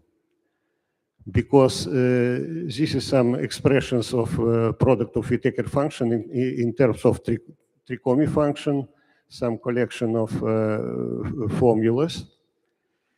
You see, but now we will show about, we will talk about the Olevsky transform, but this argument is more complicated, as you can see, not like in classical Olevsky transform. So you can see different formulas of the product of Whittaker functions, which we will use in the sequel. Yeah, so now one more interesting representation in terms of the double integral. Under, of course, corresponding condition, we create all condition and convergence of the integral, everything is unconditionally investigated. You see, and this kind of formulas we can use in the sequel. If you are interested, you can see this collection of formulas in my preprint for now. And now I skip, I think, to the, this is just the formulas. So I skip for the particular case, the square. Also, it's important, we published one paper for the square of Whittaker function. So now, which concerns the Laplace of the Whittaker function, which also involves the product formula. So you can see 1.19. And this is also involves more general. If you write in terms of the one-dimensional integral, improper integral, it involves the Horn function of two variables, f3. Yeah, now it's a similar formula, Appel function, f1. And precisely what we see for the particular case, we have this product. It's again involves the Gauss hypergeometric function. So you can see the final formula. But now what is the main goal? The main goal of this research, so we consider the following class of index transformation. As you can see, we have the product of Whittaker function. F of tau is a known function. So this transformation involves some exterior function, this product exponential. So of course we can introduce many transformations, but the problem how to invert this transformation and write in some suitable spaces of function inversion formula. So some particular cases, it was already studied. You can see the references of this talk. And then, so it involves also what I mentioned, the classical Olevsky kernel and Olevsky transform. Sometimes it's called also Fourier-Jacobi transform. But for the first time, it was introduced by Russian Olevsky in 1947. And it generalized Meller-Fock. Meller-Fock transform is 1889. It was studied by Meller, but then Fock in 20th century applied with the kernel Legendre function, applied for the mathematical physics, some problems for the wedge, for partial differential equations. So if we consider this transformation, this is auxiliary operator, which involves Gauss hypergeometric function, but with this argument minus x squared. So we can use this formula 2.2 to represent in terms of the product of the Bessel and modified Bessel functions. So this is quite important because this gives a natural composition which we already knew about the Olevsky transform in terms of Kontorovich-Lebedev and Hankel transform, because the function g x, y, c minus 1 with this index is the kernel of the Hankel transform. So this is exactly what we are writing in formula 2.3 to write this composition. And then, of course, we justify the interchange of the order of integration by the corresponding formulas estimation for bounds for Macdonald function. Then we can do this and justify this composition. So, of course, now we can apply the inversion of each operator. So the Hankel transform, it's easy to invert because we already know this formula. However, for this operator with the Macdonald function is arbitrary index, nu is non-zero in general. So it's some generalization of the Kontorovich-Lebedev operator. So now we provide some norm estimations for this operator to justify the boundedness. The boundedness of this operator we are studying in L2. L2 theory, it's quite developed, by the way, for the Kontorovich-Lebedev and the Hankel transform. We can use these spaces. Normally, we are using LP spaces. But for this case, it's quite interesting, the Hilbert space, L2. Sometimes it's some weight function.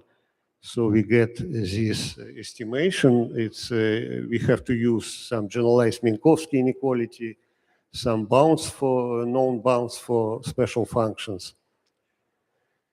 And we see this norm of our transformation.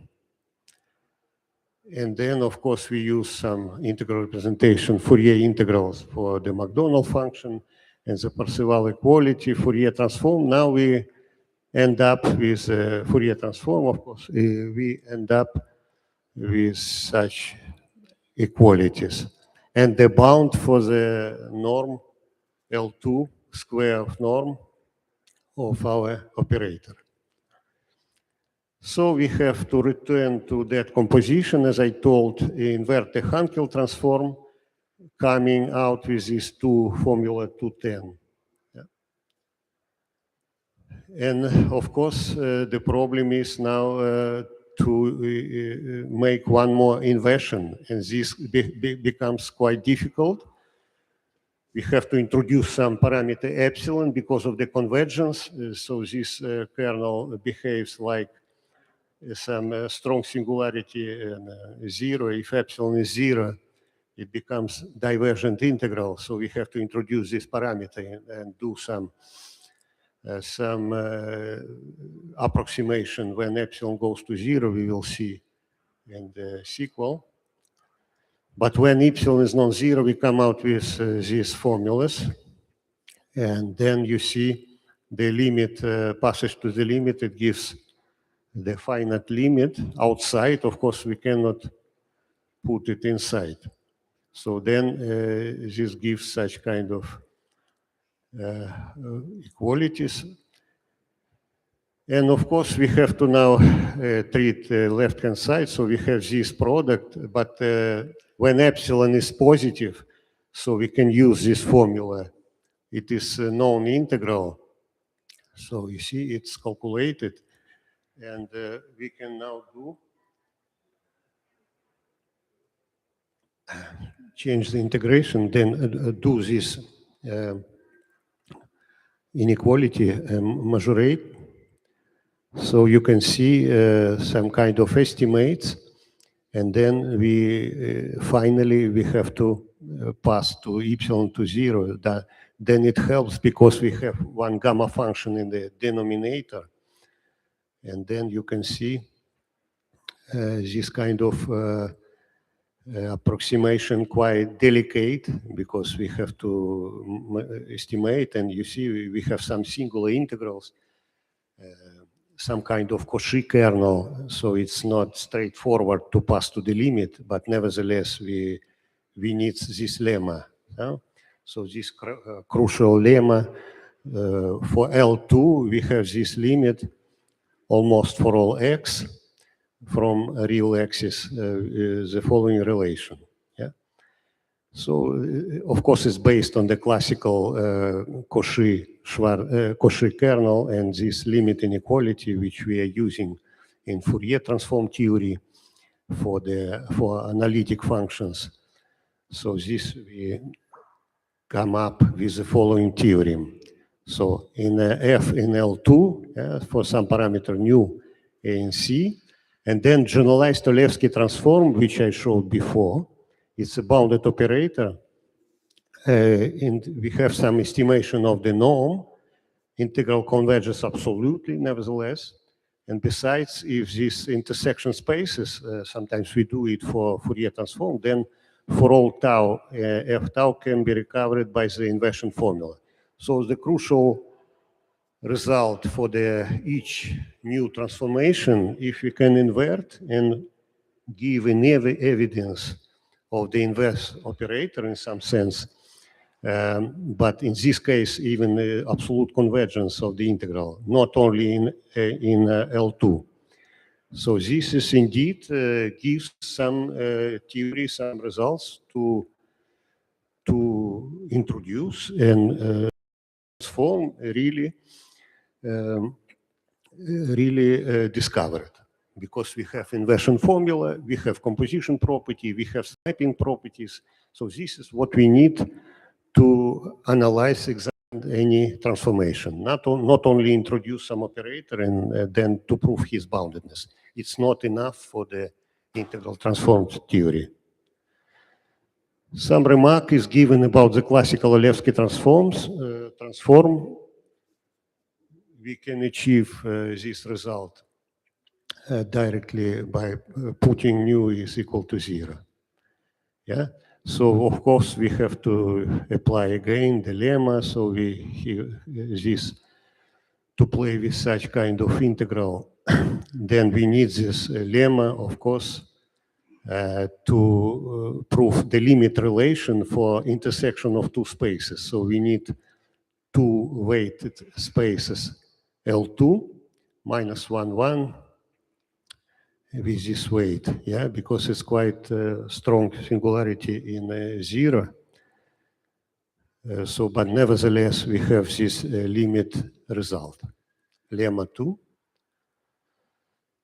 And taking this into account, so we can write for the case of Olevsky transform, the corresponding conditions, the following inversion formula.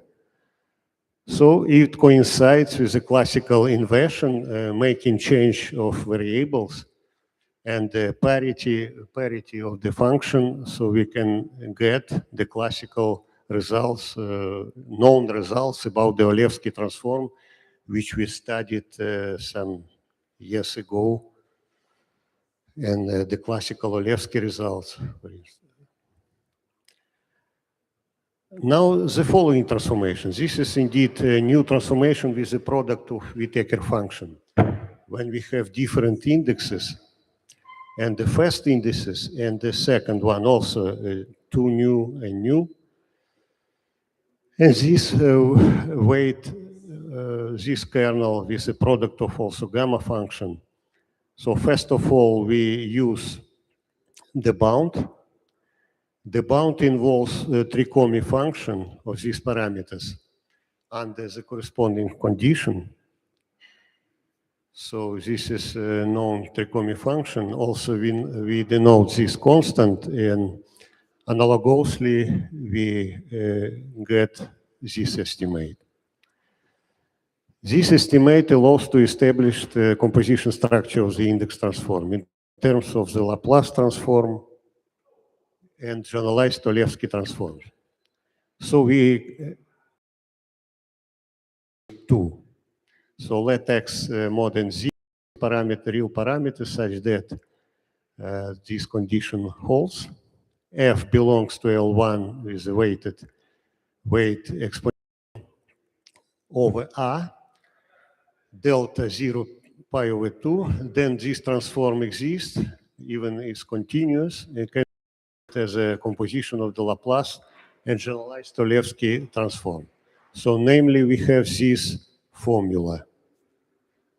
Also, this operator is represented in terms of the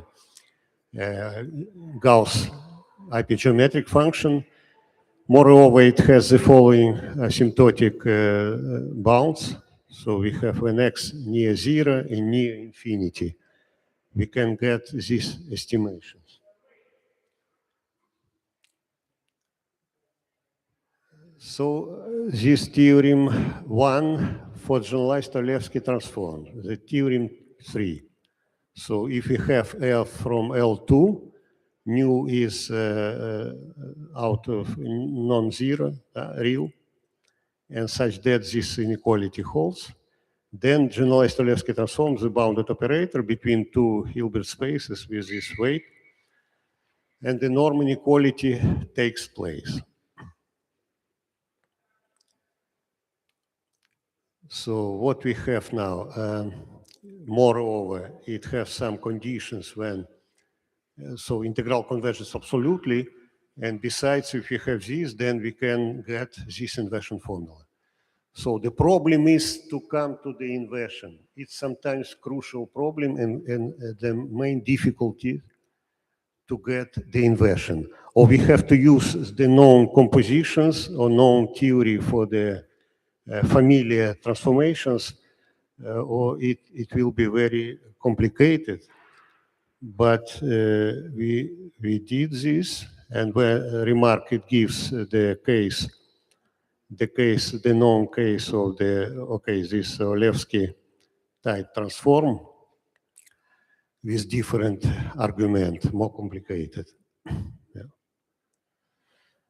Okay, and this now we come to the inversion of the main transformation, which I showed. We showed at the beginning, 1.26. So we have to come back to 3.5 to different come back and then apply the Mellin transform. So now we can do it because we apply the Mellin transform over with respect to the argument. It's very complicated, applied it with respect to the index. If we do it, we come to the Riemann zeta function. So this is different subject. We discovered with my recent PhD student, Pedro Ribeiro. We come out with a class of summation formulas based on the index transforms and applies this method to produce quite different interesting classes of Dirichlet series and summation formulas, which give some information about the Riemann zeta function, some estimates of the his some moments and so on.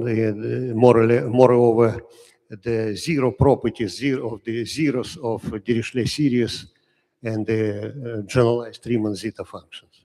So this is different topic, but in this topic, in this talk, we working normally with transformations. So we don't touch the summation formulas. And by the way, the recent book will to appear soon about this Dirichlet series and some properties of summation formulas and properties of zeros of Dirichlet series.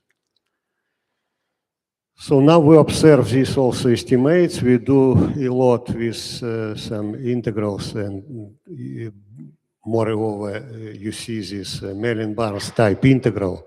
So this kind of integral over straight line, vertical straight line in a complex plane S.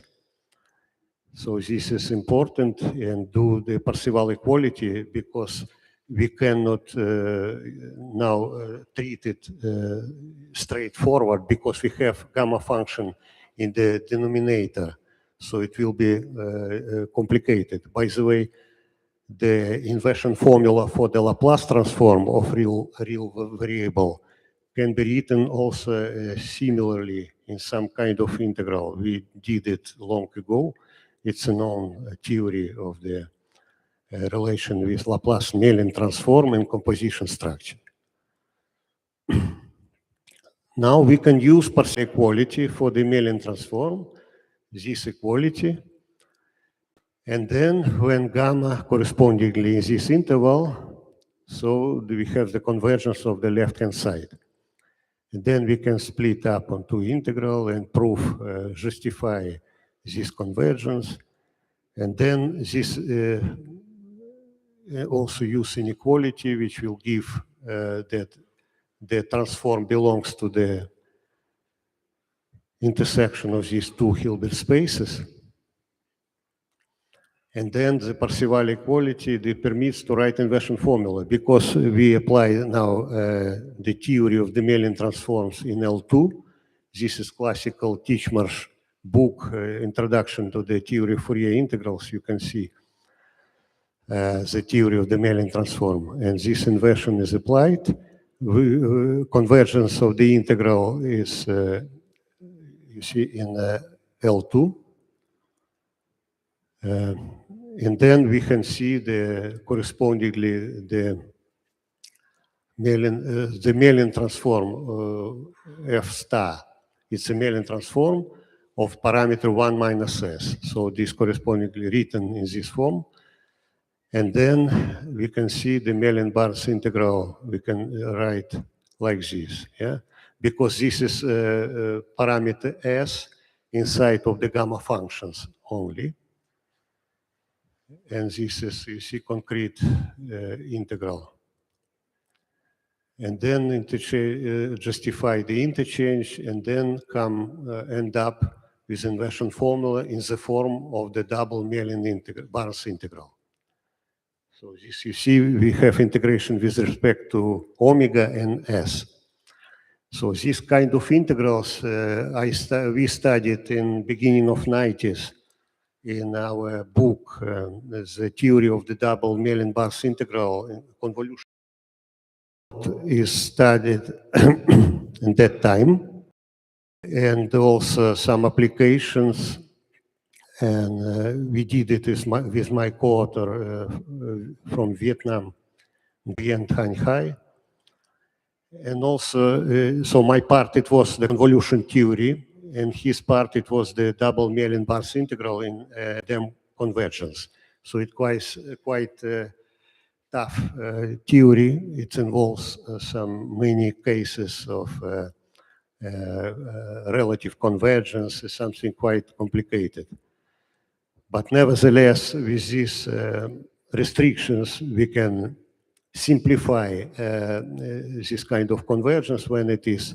We can sometimes put modules inside or use Cauchy-Schwarz inequality in L2 and Mellin transform.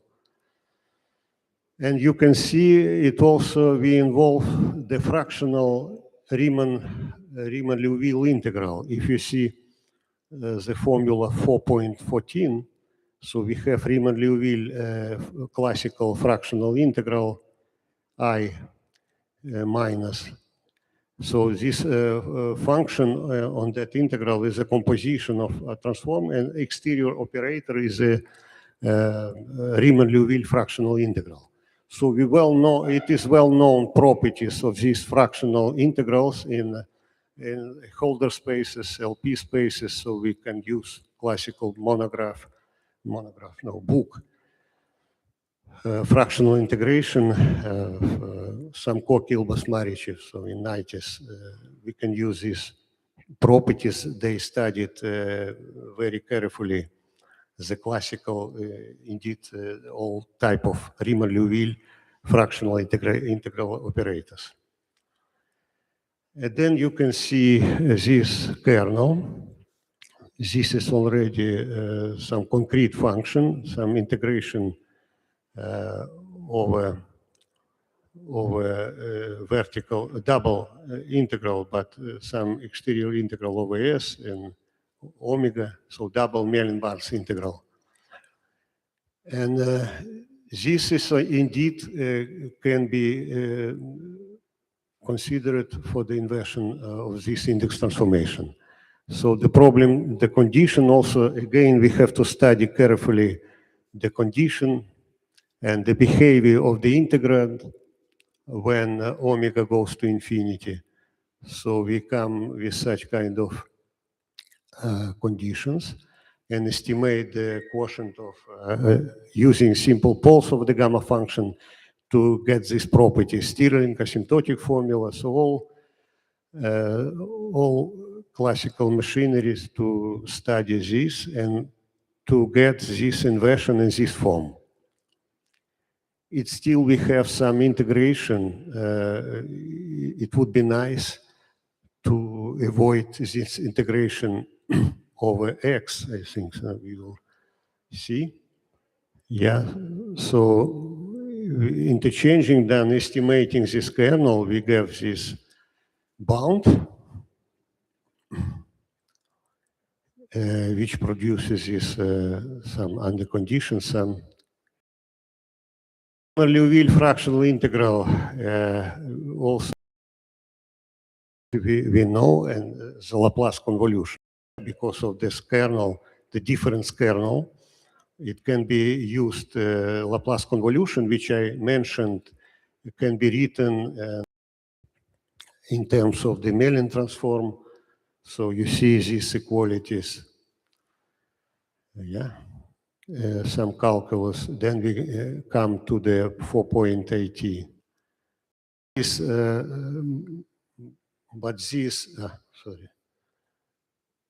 but this curve is not vertical line. We have some loop which starts from minus infinity and goes, you see that over left-hand poles.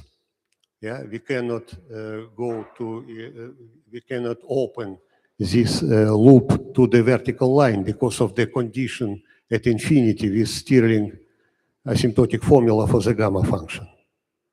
So we cannot do this immediately.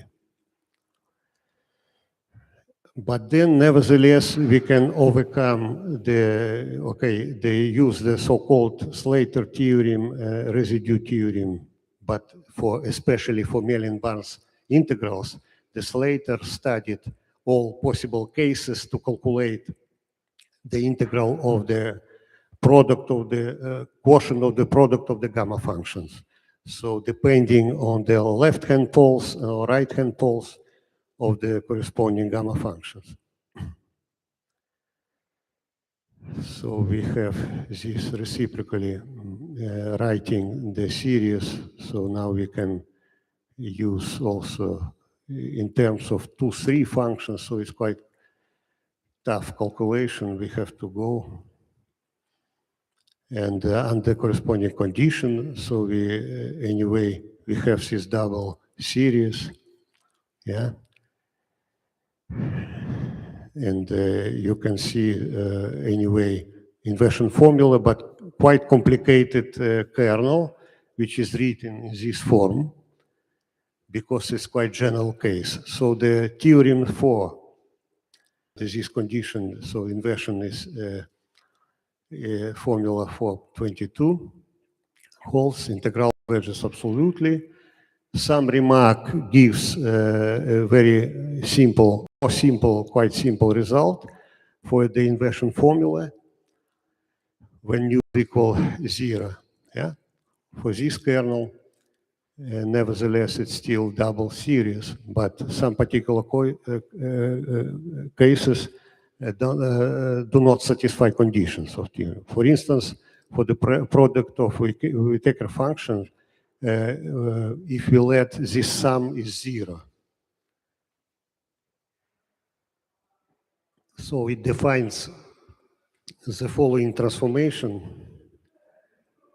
some particular case. And now we can express indeed in terms of F2-3 hypergeometric function. So the inversion formula can be written like this. So it's a more simple case.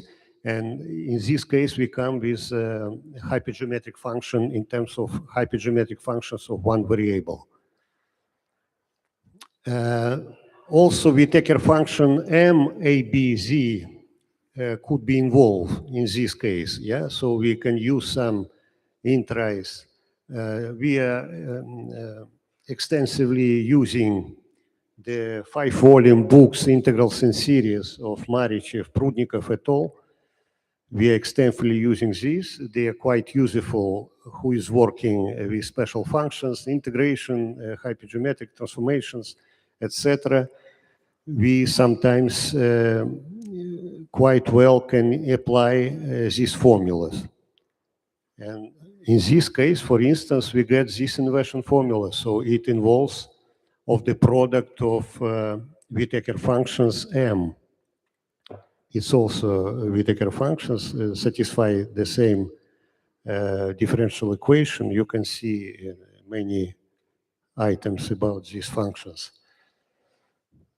So yeah, in very particular case, we to the familiar transform, which Lebedev introduced in 1962, with the square of the modified index integration with respect to tau, and kappa k square, it involves k square I tau of x with this weight. So this transform, originally it was a bit different, but this is indeed the same Lebedev transform with the square of McDonald function, which has also inversion.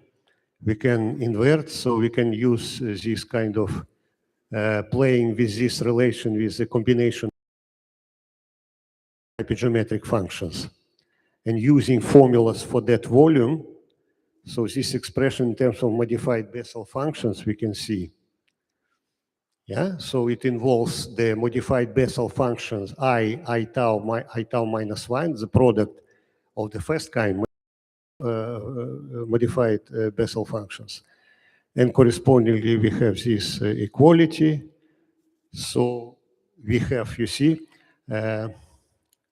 this manipulation and known form of modified Bessel functions. We arrived at this also equality, and then we arrived to this pair of index transform, which exactly the same as Lebedev introduced and studied in 1962. This pair of the formulas. So we have indeed generalization of the Lebedev k square index transform for the product of the Whittaker function. And previously we published a paper with the square of the Whittaker function, which directly generalized the Lebedev transform. And this is one more modification when the product have different indexes. For instance, opposite indices, first indices is also quite interesting when it gives these new inversion formulas. Yeah. So you can see different cases. For instance, for the no alpha, A, it's not alpha, minus 1, 4. And beta also, so we get these formulas. And you see this pair of index transforms with the product of Whittaker function with the index minus 1, 4 and 1, 4. So this indeed the important particular cases which already was involved with my PhD student Pedro Ribeiro for the construction of summation formulas involving these functions. So having the product formula, we do more in several parts of classical analysis and theory of transforms, convolutions, Dirichlet series, summation formulas. So this is the key idea of our collaboration, our investigation. So finally, I can show you some references which we used. So you can see this five-volume books. No, inverse Laplace transform. There is also volume 4, direct Laplace transform. These are our results with Ruben Souza, Manuel Guerra. In lecture notes in mathematics, so you can see the recent volume. By the way, when the Guerra and Souza, they applied index transform theory to the diffusion processes and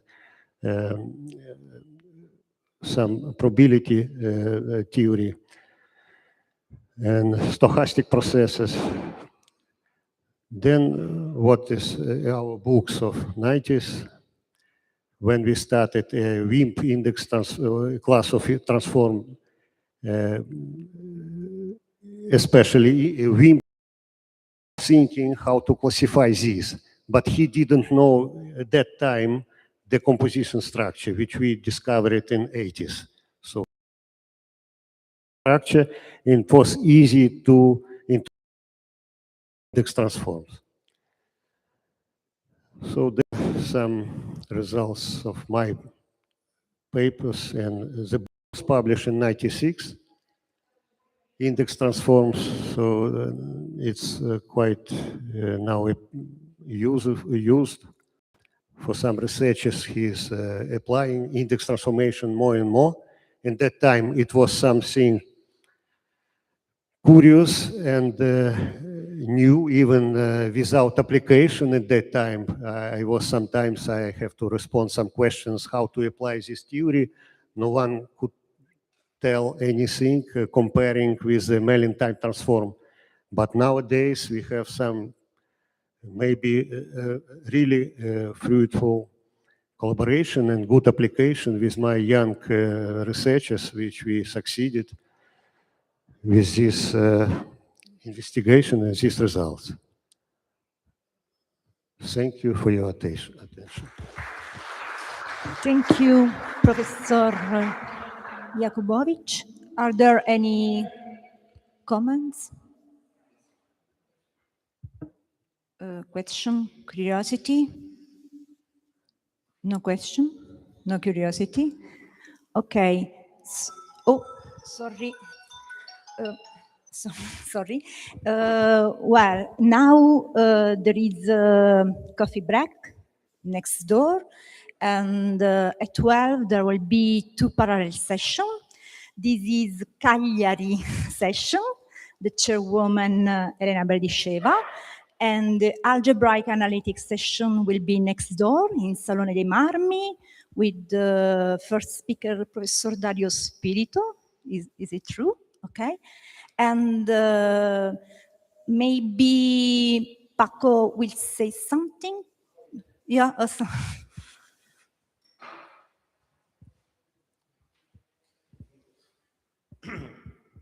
Just wanted to say that there's Wi-Fi available, free Wi-Fi, no password. And if anyone needs a certification of attendance, participation, or invited letter, well, we can either you or me, as you ask for, or even an invitation letter if you need it for your university, or we can give it to you. Okay.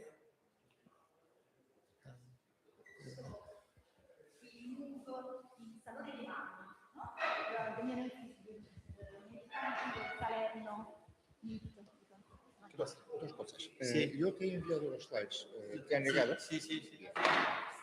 Y después, yo necesito un certificado. Certificado Participación. Vale, vale, vale.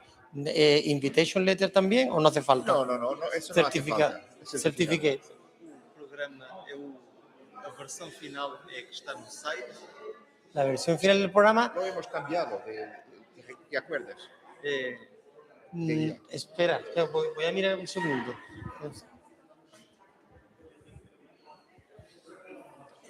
Aquí tengo. Mira, aquí tengo precisamente esta, mira, Google Calendar. Esto lo... Sí, pero pero hay cambio. Sí, esto está cambiado. Sí, mira. Ahora está. Tú estás aquí. jueves, ¿no? Jueves. El viernes 5. Ok. Tú estás. Kenier no, este es antiguo. Hay uno nuevo. ¿Dónde? En el WhatsApp. ¿Tú estás en el grupo de WhatsApp? No te preocupes, yo te meto. Yo te pongo en el grupo. ¿Tienes mi número? Sí.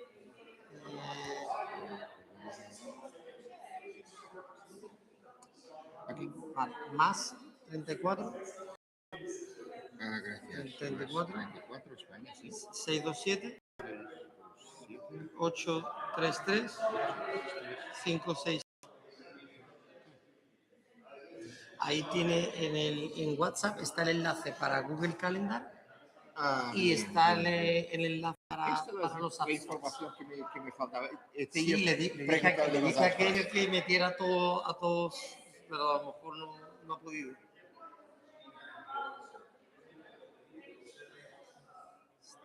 Aquí está. ¿Está? Sí. No, ok, vale. Eso es, sí, vale, sí. ahora te pongo los contactos. ¿Y tú me has Oye, llamado? pongo tu nombre. Francisco o Paco, como tú quieras. ¿Qué tal? How are you?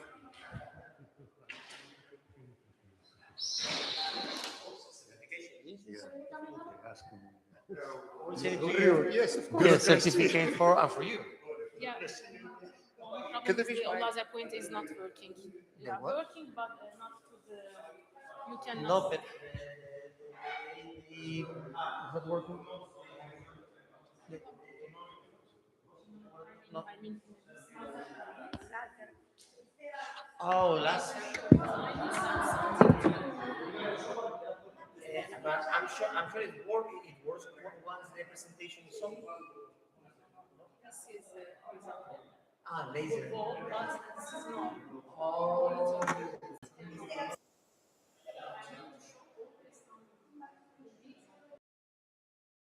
Lo que pasa es que como es un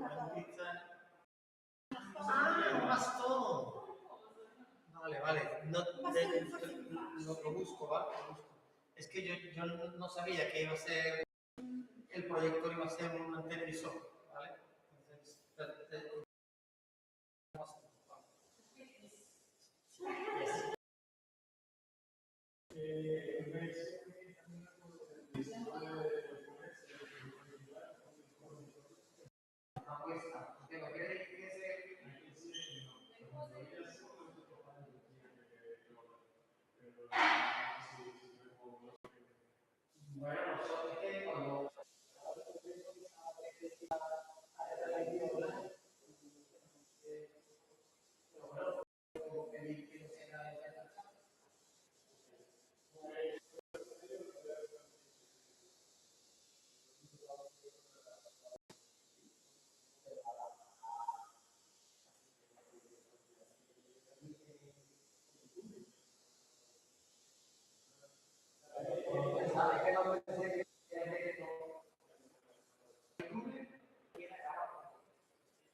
Sei.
Oh, for the streaming, yes.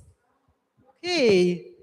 Is it working? Yeah, okay. Let's start our session with a little bit delay technically. So our first speaker is Fatma Gamze Düzgun from the University of Cagliari. And the title of the talk is Hölder Continuity of Weak Solutions to Singular Parabolic Elliptic Segel Systems with a Source Term.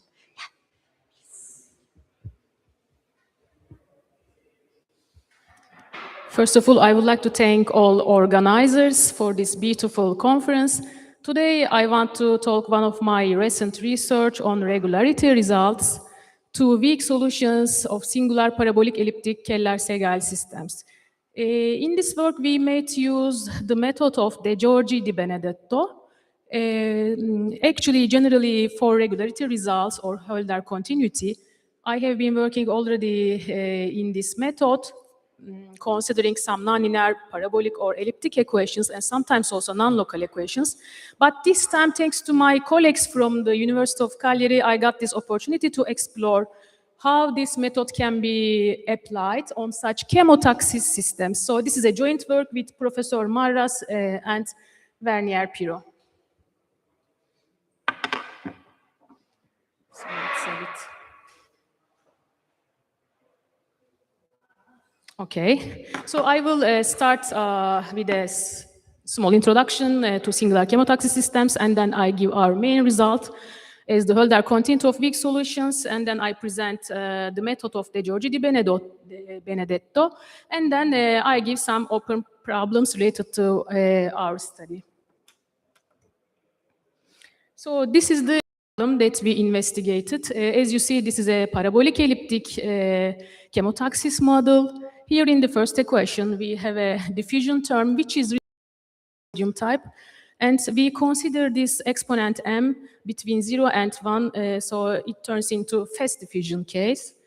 And in the second term, which we call it drift term, here we another exponent here. Generally, we consider it between 1 and 2. But with respect to dimension, we will determine later more specifically these parameters. And then we have an additional source term in the first equation. Generally, we consider this problem in Rn times a positive time interval.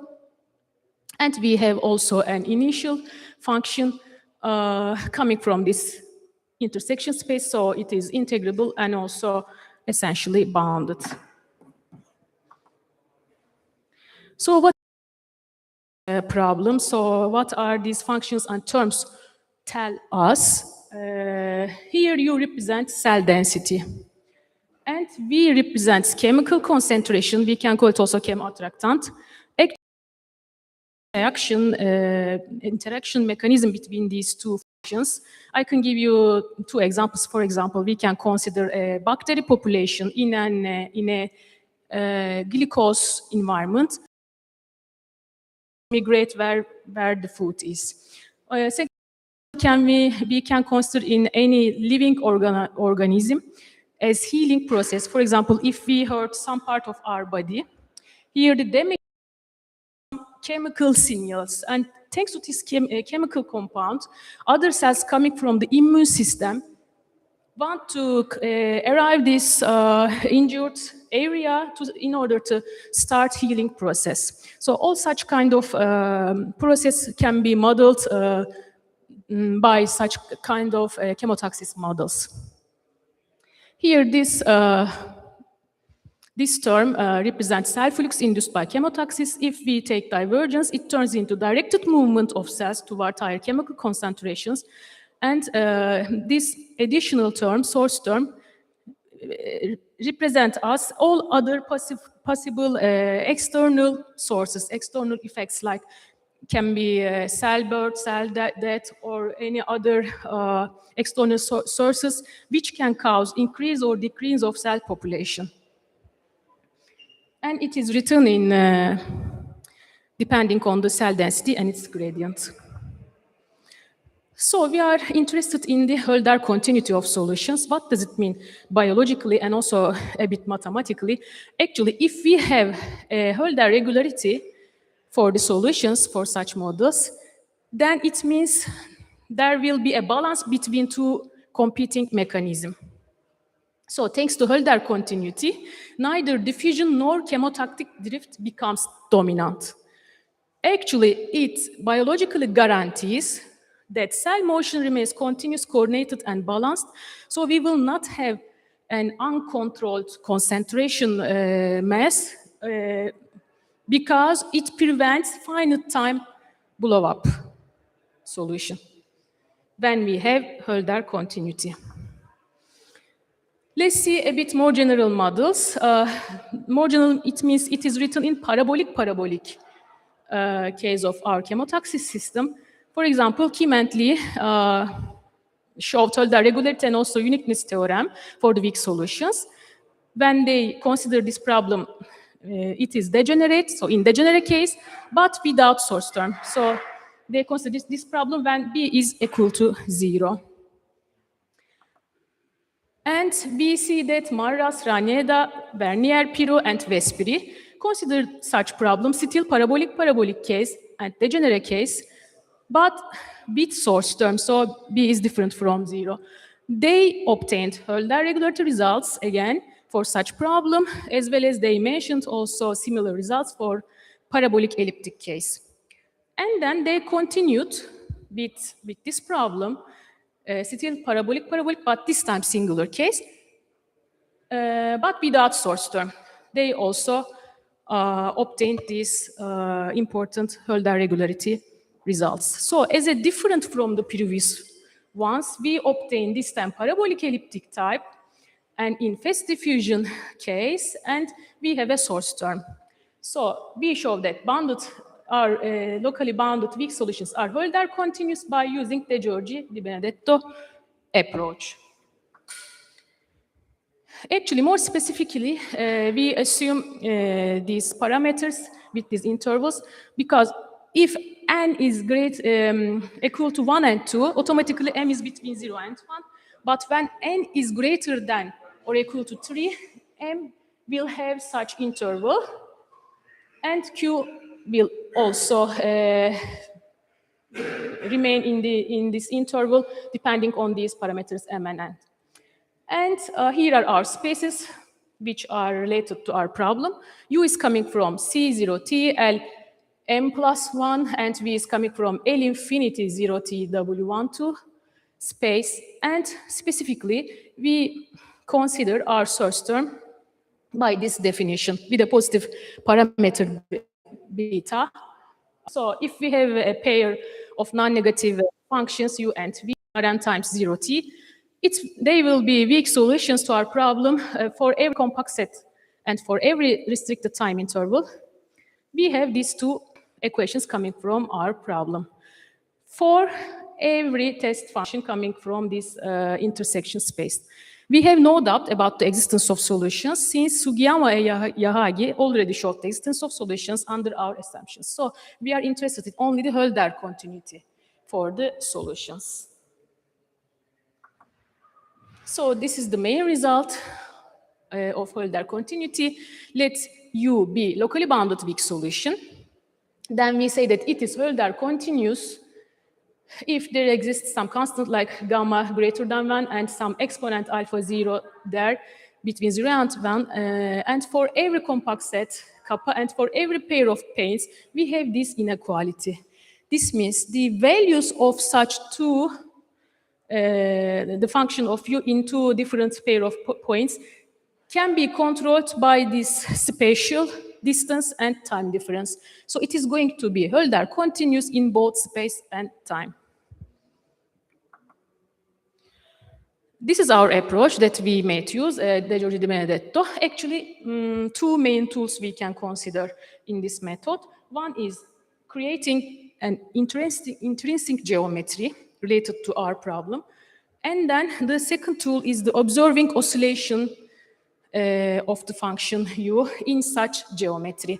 First of all, we start with defining with some cube, n-dimensional cube like TRx0, and then we define this cubic cylinder with this definition, as you see. But we also we're also interested in such definitions of forwards, and we call them forwards and backwards cylinders in our process. But the key idea after using such construction is to prove the oscillation of u is reduced by a fixed factor in every particular set, which are cylinder here. And we do this process in two complementary cases. One is called first alternative, the second is second alternative. First alternative means that we observe the oscillation of u when it is near its essential infimum. In second alternative, we do this observation, again, oscillation of u, but when it is close to essential supremum. But in both alternatives, what we obtain the oscillation of u decreases by reducing to a smaller cylinder. And at the end, we will obtain also a small factor of the degrees. Now I will let you know. But first, let's construct that intrinsic geometry. So actually, we create decreasing sequences of cubic cylinders, these cubic cylinders. So it is going to be shrinking structure. So by these definitions, as you see, if we define such Qn cylinders, it is going to be a decreasing sequence, shrinking cylinder structure at the end. And we also define these mu n plus as essential supremum u in every such kind of Qn cylinder, and essential infimum of u mu n minus in Qn, and the difference of these values will be essential oscillation of u in considered cylinders. So our aim is to prove, is to see this inequality. So if in such scaling structure of decreasing cylinders, if we have this inequality, like essential oscillation of u will be bounded by omega n. Here, omega n is defined independently at another decreasing sequence with such relation. Okay, so it is a decreasing with such kind of delta between 0 and 1. If we can show this inequality, automatically we can say u is Hölder continuous thanks to that celebrated book of Di Benedetto. Schematically, our process, I can say something.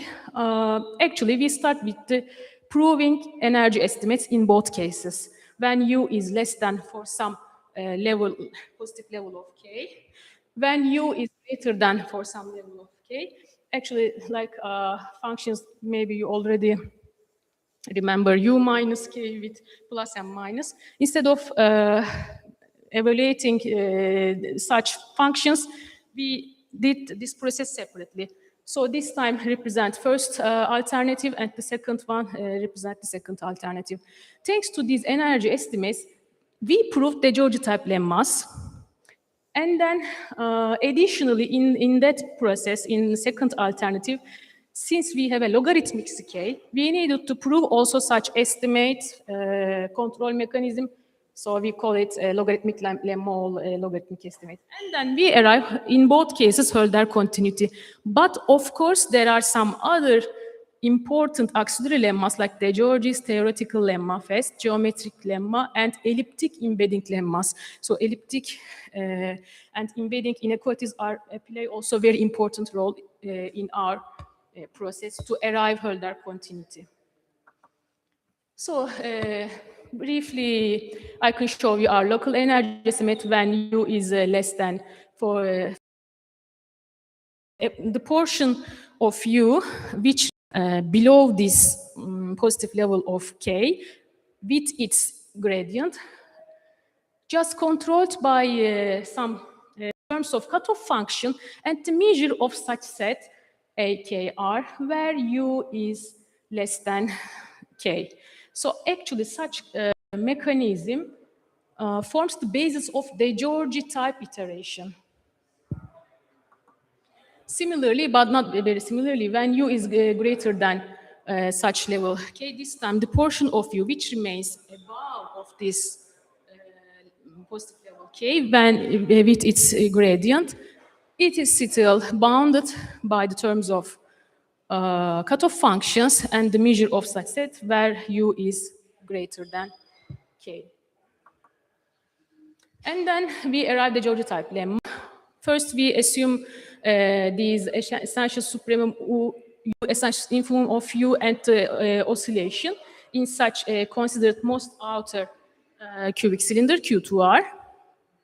And we consider such fixed numbers Kc and A less than 1. But we prove that the measure of the set where U is less than such quantity, the measure of this set, less than or equal to nu times the measure of the considered cylinder. Nu is a small number, as you see. So if you have this property, it's just a small part in this considered cylinder. Under this assumption, we prove that U is greater than such quantity. As you see, they are both written in essential infimum with mu minus, but almost everywhere in a smaller cylinder, because in the assumption you see this is Q2R, but this is QR in a smaller cylinder. So what we obtain? We obtained that if we have a quantitative smallness condition like that near its essential infimum, then we apply a lower bound for U, and thanks to this lower bound, we can obtain also oscillation decay of U, which brings us to Hölder continuity. For the other case, when U is greater than K, this is a technical assumption, additional assumption. Actually, what we prove here, the measure of the set, this time when U is greater than such number, as you see it is written with essential supremum of the solution. Again, it's just a small part of this considered cylinder. Then we obtain U is less than or equal to such quantity, which means it is an upper bound for U. But where? In a smaller cylinder. And thanks to this iteration, at the end, we will have again oscillation decay for U. So under a quantitative smallness condition near its also essential supremum. And then I said, since we have a local logarithmic scaling, we need to this control mechanism again after defining such logarithmic function with respect to solution U, and thanks to other definitions of cutoff functions and test functions, we prove this inequality. So it says if the solution is getting higher, so for the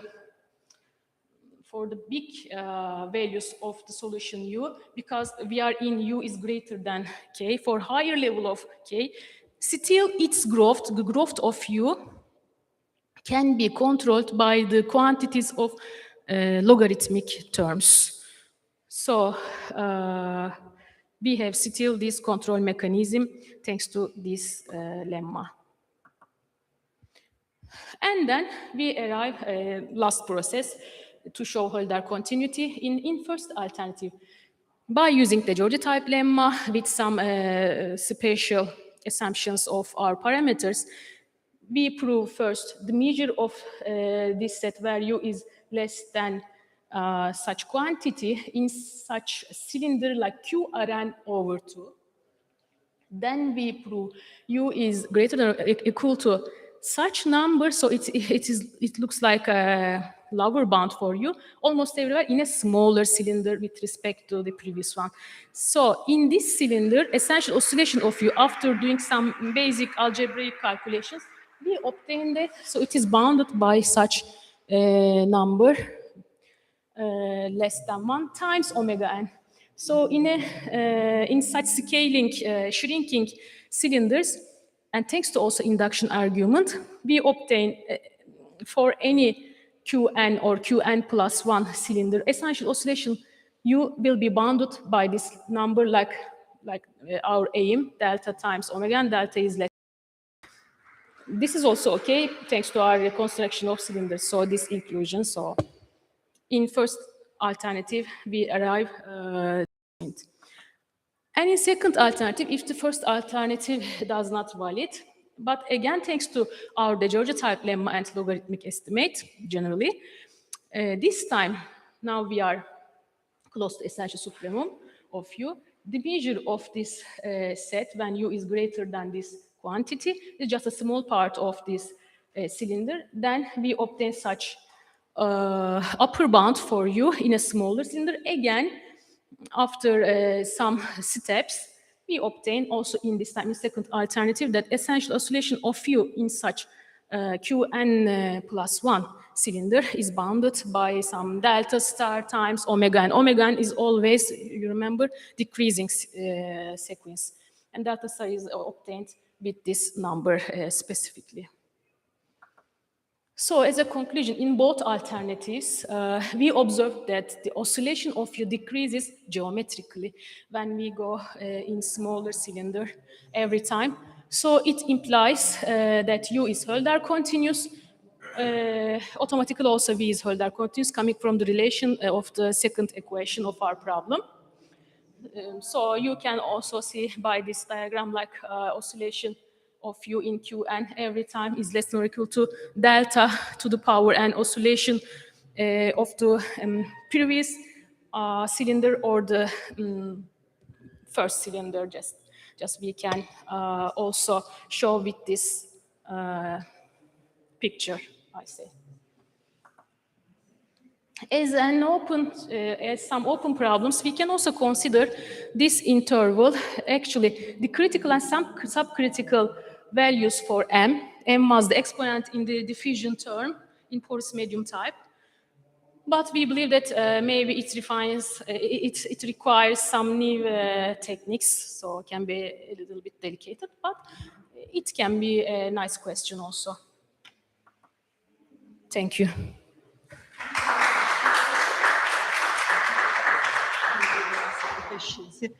Are there any questions, comments?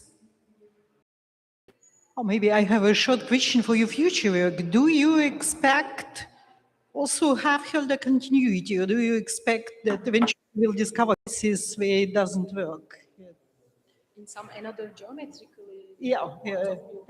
Actually, De Giorgi Di Benedetto approach, always you can also check from their books, they consider such kind of intrinsic geometry is important, the scaling one, but in every scaling, it can be another type of. The important thing is in every scaling constraint, if we can obtain this oscillation decay, it is okay. So not necessarily just, but nearly it should have for this approach such kind of mechanism, as I know. Okay, then thank you. Thank you. Thank you so much.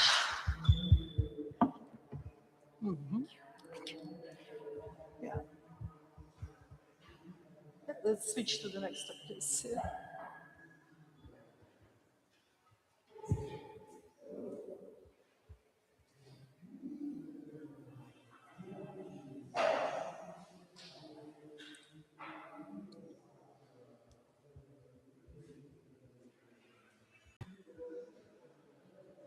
Okay, thank you. Our next speaker is Monica Bras from Cagliari also on some properties of solutions to a class of parabolic systems.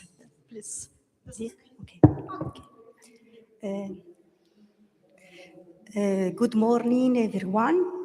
And first of all, I would like to thank the organizer for the kind invitation in this wonderful conference.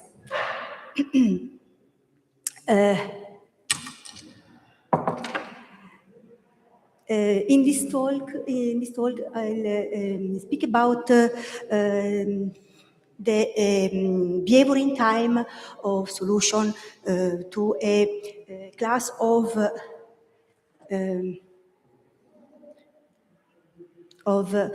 attraction repulsion chemotaxis system.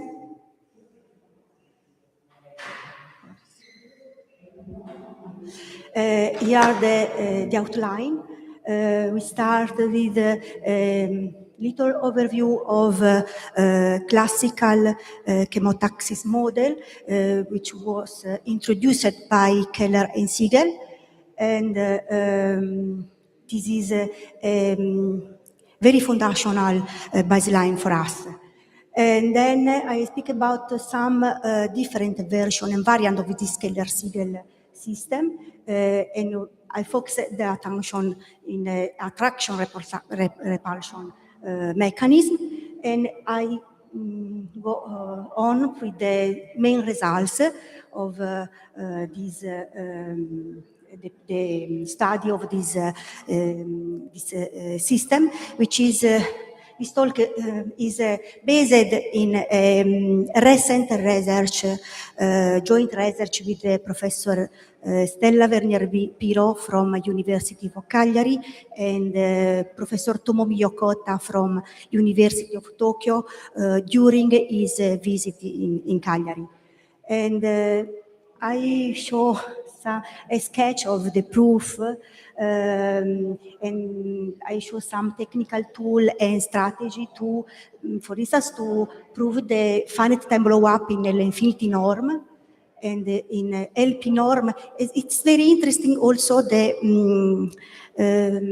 estimate of the blow up time, because if you know when the solution blows up, then we have a window where an interval in time where the solution exists.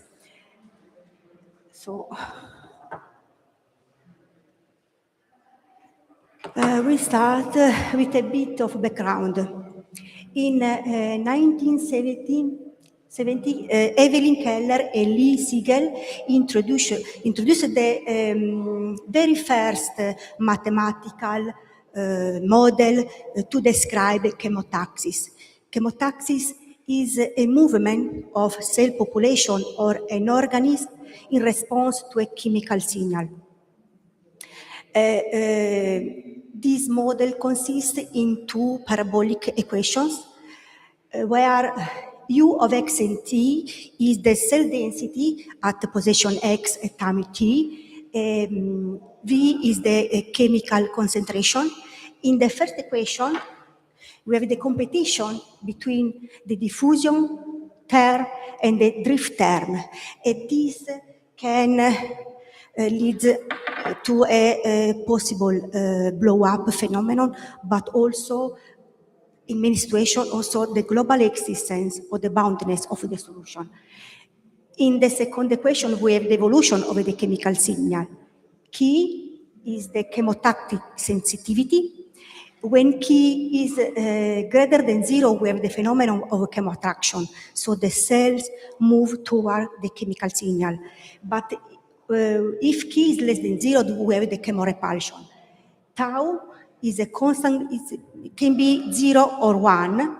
When tau is equal to 0, we have this easier system, parabolic elliptic system. It means that the chemical diffuse much faster than cell move. If tau is equal to 1, we have the fully parabolic system, which take into account time delays and memory effects.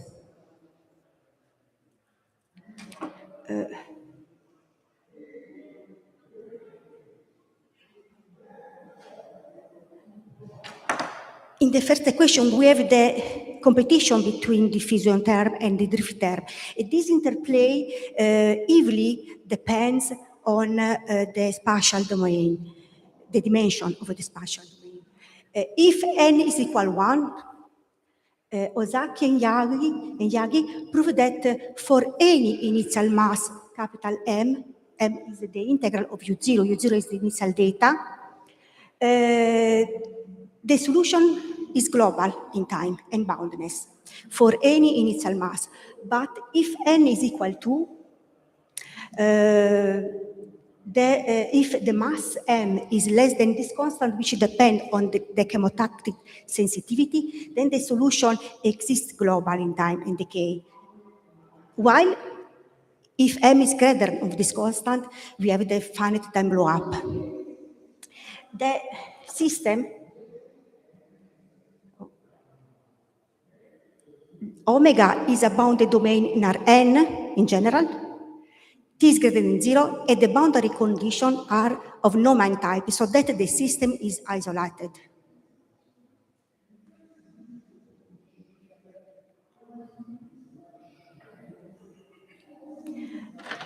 When the spatial dimension is greater than or equal to 3, the system is unstable. And in many situations, we have the global existence, but also the blow-up of the solution. For instance, Correa, Spertam, and Zhang prove that if for any mass m greater than 0, it's possible to construct initial data such that the solution blows up. On the contrary, it's possible also to see that if the initial data has sufficiently small, the solution is global in time. But Winkler, our big expert in this field, Winkler in 2013 proved in the fully parabolic system, if the initial mass is large enough, then he proved that the solution blows up in finite time. He introduced a method, a technique to prove this.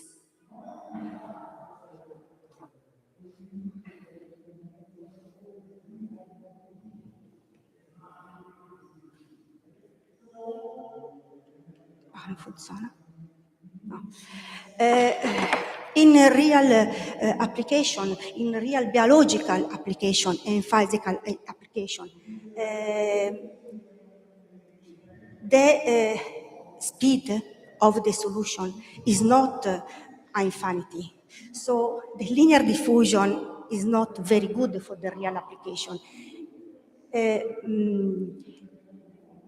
Then, so that the mathematician introduced different versions of the classical Keller-Siegel problem.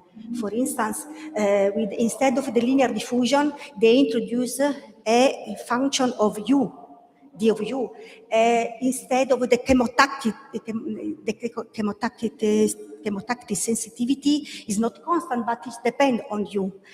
And they add also a source term, mainly of logistic type. And also in the second equation, the term is, this is called the production term. This is a possible choice of this function, like a power of U powers plus 1, and also S of U is like this. Winkler and Horstman in 2005, with linear diffusion, they proved that if the S of U is less than of C u to the power alpha for U greater than or equal 1, and alpha between 0 and 2 over n is the dimensional of the space, then the solutions are globally in time, uniformly bounded. While if S is greater than or equal C u to the power alpha, with alpha greater than 2 over capital N, they prove under suitable hypothesis on data, the solution blows up in finite time.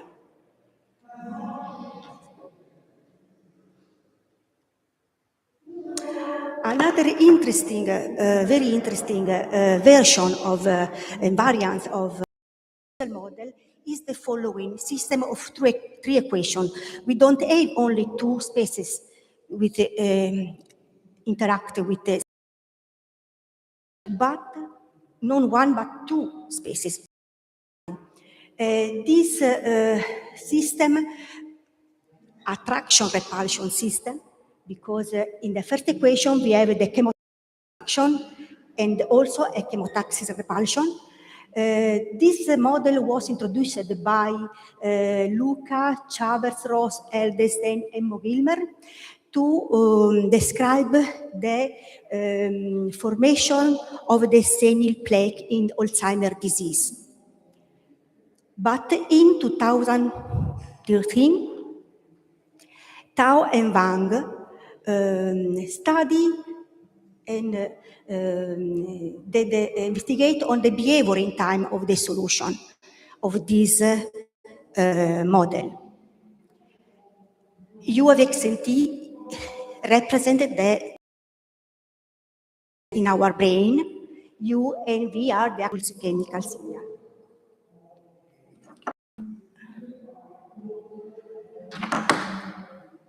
Tao and Wang in this paper proved that the competition by the chemotaxis term, the chemoattraction, chemorepulsion, and the diffusion term leads to many situations, but this behavior depends on the sign of the constant chi alpha minus chi gamma, because when this constant is greater than 0, the attraction dominates.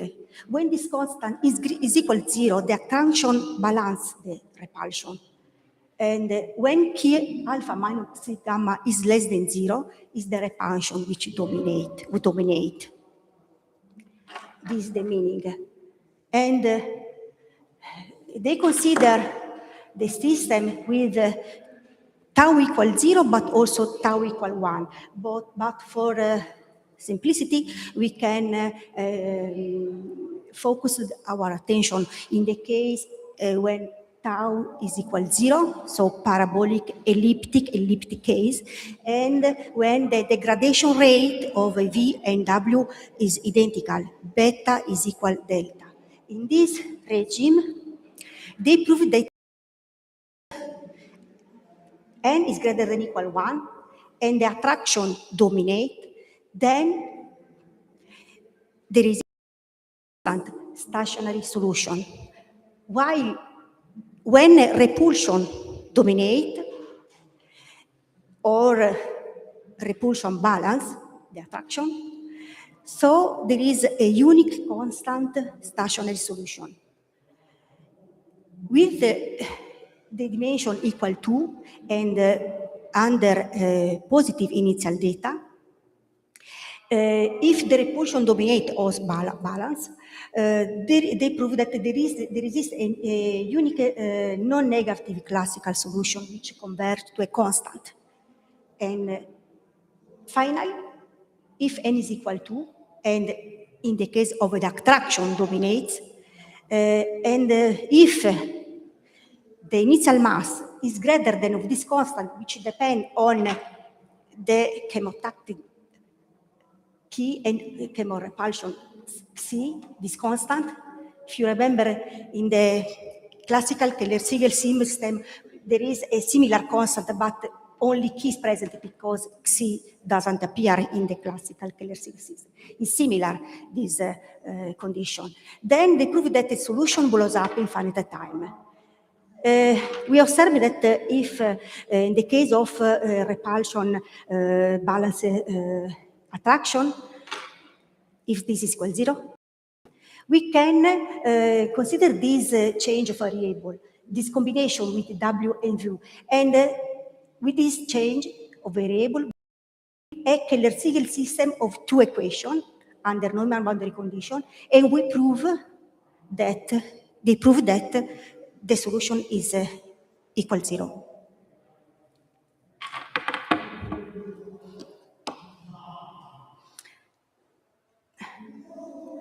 So, in a recent paper with Stella Vernier-Piro, joint paper with Stella Vernier-Piro and Tomomi Yokota, we studied the similar attraction-repulsion chemotaxis system, where instead of the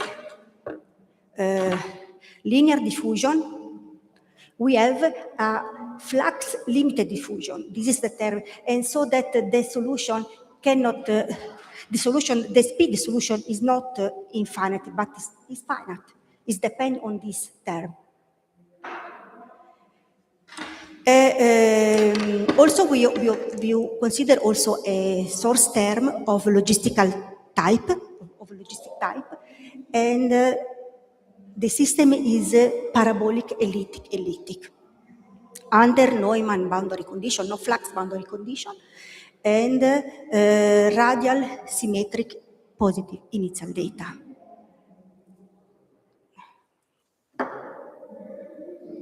Our main results is to prove the solution blows up in finite time in an infinity norm. We have this situation. If attraction dominate, and if K is the power of the present in the source term, here. So we observe that if K is very big, this contract the collapse. So if this term is very big with the sign minus, the solution cannot blow up in general. But we have this term and the other terms here, so that we can prove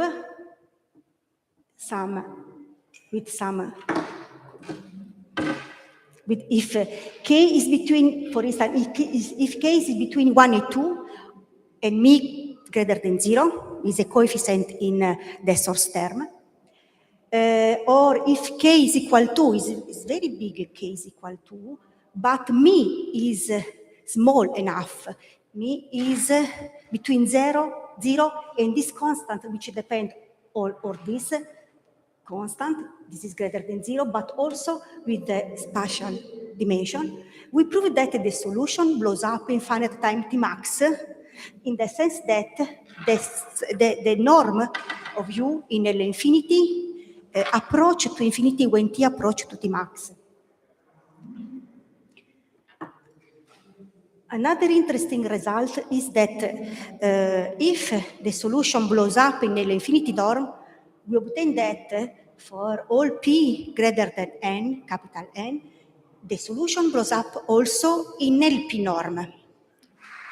And we obtain also a lower bound estimate of this blow up time Tmax. It's a very interesting situation.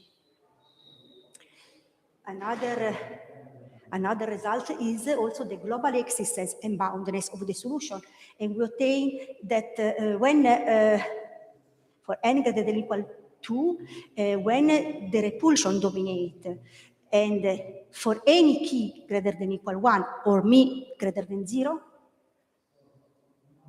the solution is global and boundedness, but also in the case of attraction dominate, we obtain the global existence, but k is greater than 2, very big, mi is greater than 0, or if k is equal to mi, it's big enough. This table summary is a summary of the situation in the case k equal to. We have in the left side, we have that if k is equal to and the mi is small enough, then we have the blow up in finite time. If mi is large enough, the solution is bounded. In the middle, we have, I don't know if there is a blow up on global resistance and boundedness. So this is, mi is between the constant in red color and the other part is a blue color. I don't know if you can see the color, but the middle of this table is still an open problem. So can be a challenging study for future study for us or for other people, I don't know. Only a sketch of the preliminaries and tools that we use to prove the blow up in null infinity norm. The first is to obtain a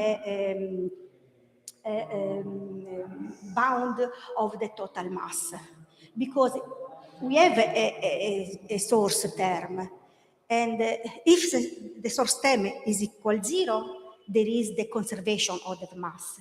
But if there is the source term is not, we don't have the conservation, but we are able to obtain a bound of the total mass. This is, we use the first equation, we use some inequality like Elder inequality, for instance, and we obtain this bound. And from this bound, we obtain also the bound of M1 and M2, which are present in the second and third equation of our chemo attraction and repulsion system.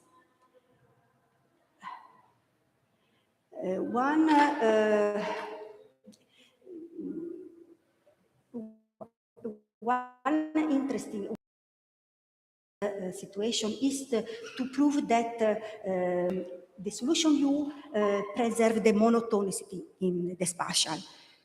To prove this, to prove that UR is less than equal 0, we consider the first equation and we differentiate the first equation in our system and we obtain this first order, this differential equation on phi, and since this coefficient is bounded, we obtain by the maximum principle that phi, such UR, is less than equal 0. And thanks to this, we introduce this. Okay. So only this. We introduce this functional, and then, thanks to this functional, we introduce this moment-like functional. And for this moment-like functional, we obtain a first-order differential equality with we observe that beta is greater than 2, so that we have the blow up of the solution. But I skip some this is the blow up in the LP norm, but okay, is very interesting because proving that the solution blows up in L infinity norm or in LP norm is interesting result, technical result, but is very important the question, when does the explosion occur? This is important for three motivations. The first is because we have, if you know the estimate of the blow-up time, the lower bound, we are sure that there is an interval where the solution exists. And we can, and the second motivation is that is about the therapeutic intervention. I speak about the Alzheimer's disease. So if you know the blow-up time and the lower bound, then we can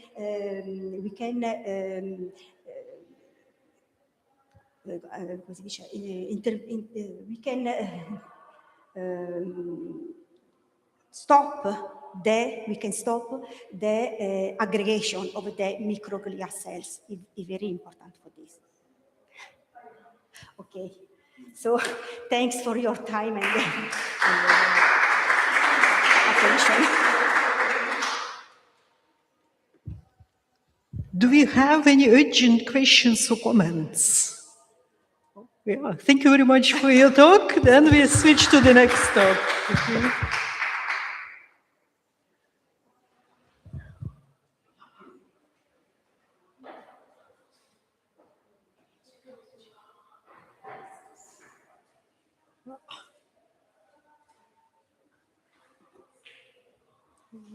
Can we try the microphone?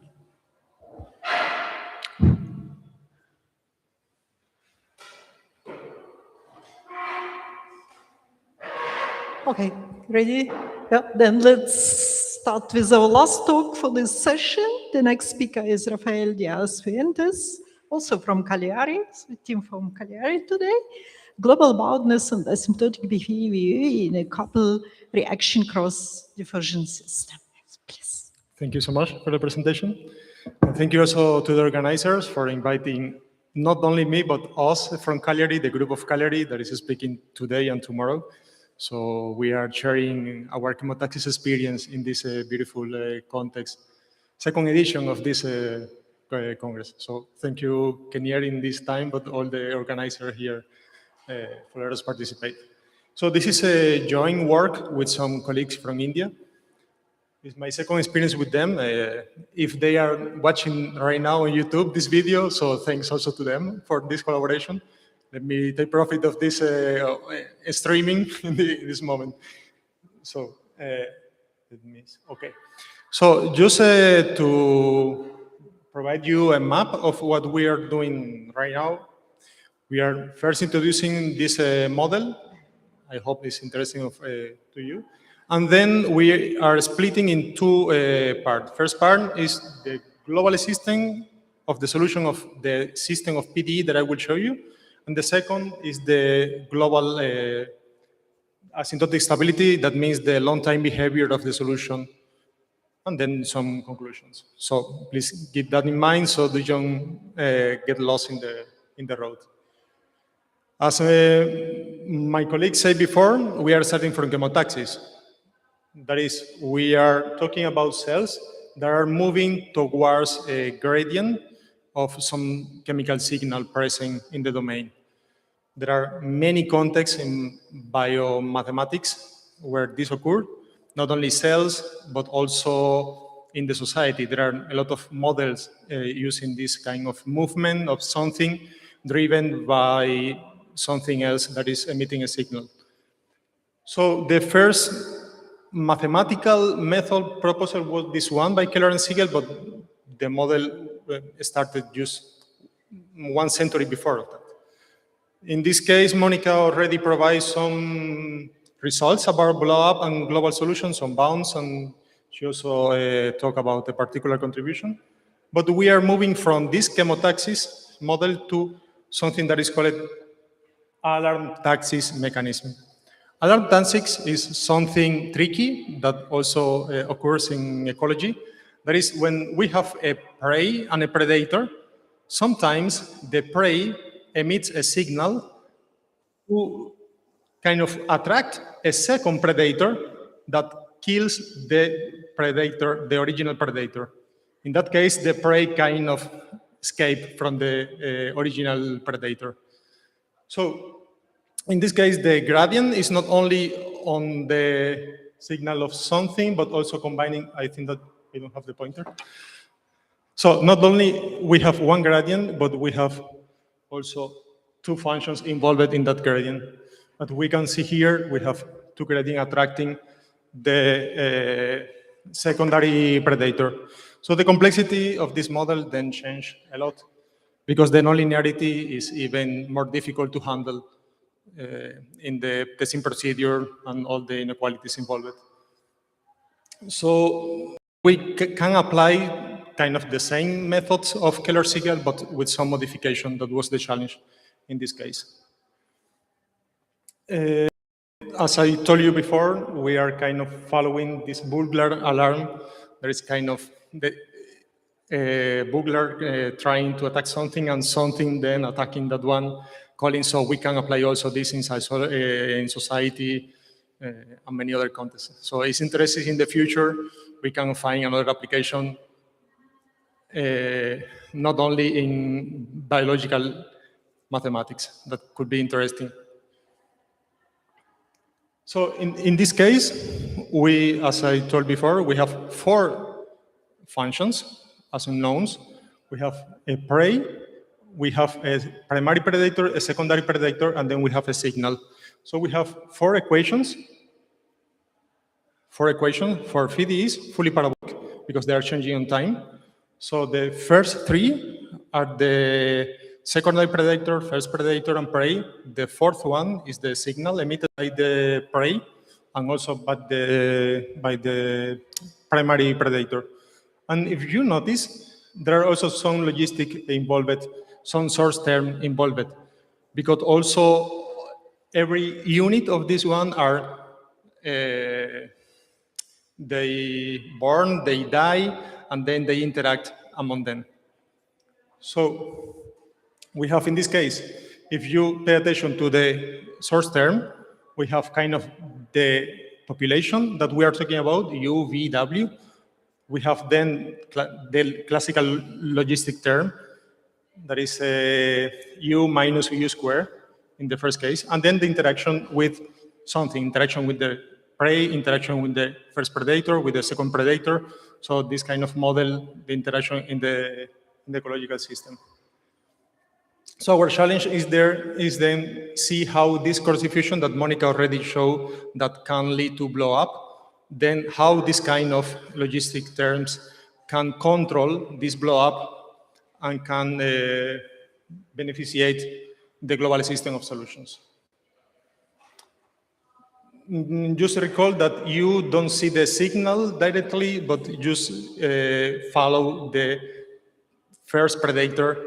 That's why we can see that set is produced by, sorry, kind of pointer, I forget always. The signal is produced by the prey and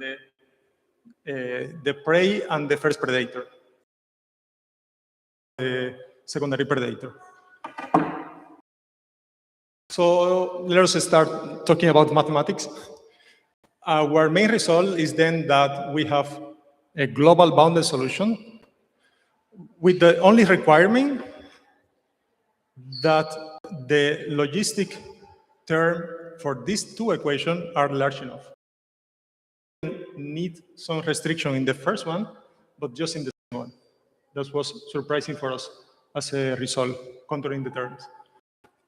And in that case, we can also show that the solution is bounded uniformly in time. As I told you before, that for us is very surprising. So we hope also, as many other systems, that this term also participate. But we show how if this is large enough, that's enough to bound the solution and to assure that we have global classical solutions. Not even weak solution, but classical solutions. So the roadmap is a kind of a starting standard. We start from the local assistance. For that, we only have to require this regularity in the initial conditions. And that's enough to assure that locally we have a solution that are C2 in the space C1 in time. and also they are locally bounded. And we have this kind of dichotomy principle that is say that or we have blow up infinite time, or we have blow up in the infinity. So that's the idea that we will use then later to show what we have about the global solution. The proof this is very standard for our method, and you can trace it in other paper. It wasn't, we didn't have to do anything about this, this proof because the result for the model is a very classical one. So the tricky point is how to go from this local system to the global system in this intricate system. So in this case, also the roadmap is kind of standard with some adaptation to our particular model. We just follow this chain. At the beginning, prove the L1 boundedness. So the mass, the density of these units, first predator, secondary predator, they don't go to infinity in the density.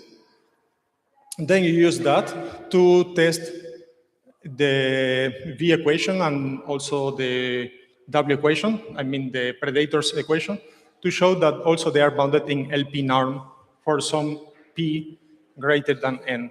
And that's enough not to try to tend P to infinity, but just if for some P we can assure that we have this bound in LP norm, then we can assure that also we can the L infinity boundedness by kind of interpolation inequalities, Galeano-Nirenberg, and some adaptation of these Galeano-Nirenberg inequalities. So we don't have to just go LP to L infinity, as written there. So we just need some LP greater than N, and from there we can assure then that also our solution is bounded in L infinity. So this is the road that we followed. And everything started by this lemma, proving for the first predator and the prey, using the maximum Sobolev regularity that just bound exponentially the norm of the Laplacian of the V and W. So we can control also this term. Then from that, we just use the semigroup to bound in L infinity each of these solutions. For instance, but I will show you later.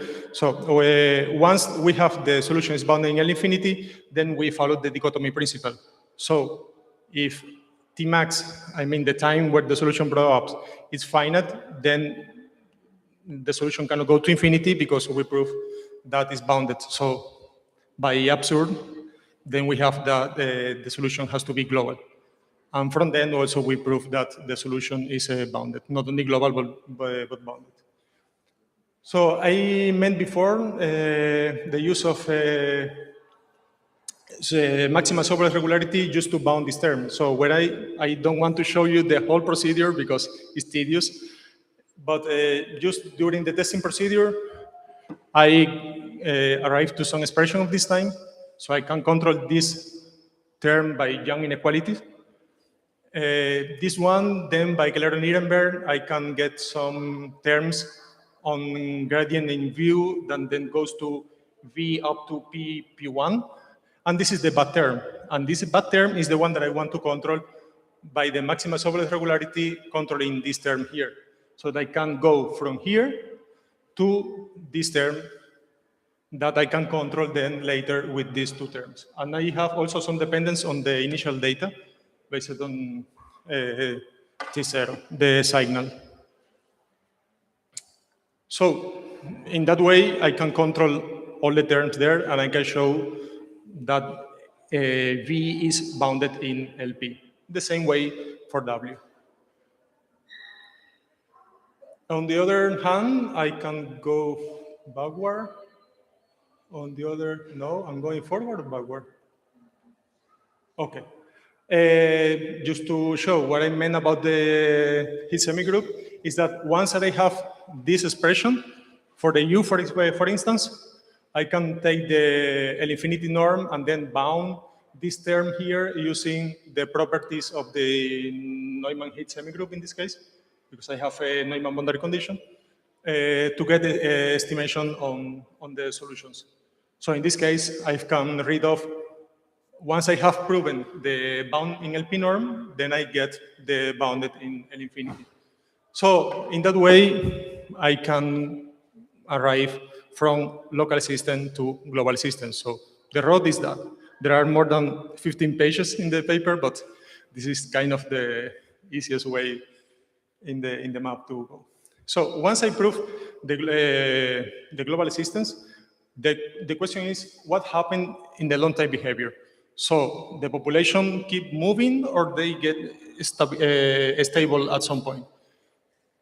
We don't call about the static in time, but just stable, so constant at some point. We know that if U, V, W, and Z are kind of constant because stable, all these terms disappear. So we have kind of equation in this side of here, nonlinear equation. And from there, we individuate 8 possible steady states. So this is state, we kind of classify them in 3 categories. The first category was the trivial state. That means that one, so none or all of them disappear, only one of them remain stable, the other disappear, or 2 remains stable and the other disappear. We have then what we call it the semi-coexistent states. So only one disappear and the other remain coexistent between them. And then we have the third category that we call it the coexistent state, that all of them remain alive altogether. The challenge was there how to prove that.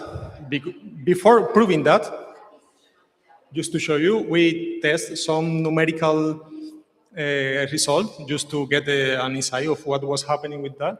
I will show you just 2 of them because we have 8 and the time is not so much. So, for example, if we are talking about the secondary predator only existing and all the other disappear, we can see here that at some point all this, the prey and the primary predator disappear and only the secondary predator disappear. And we got condition on these parameters here, the logistic term parameters, to assure that that is happening. In other case, the prey vanishing state, only the predators remain alive.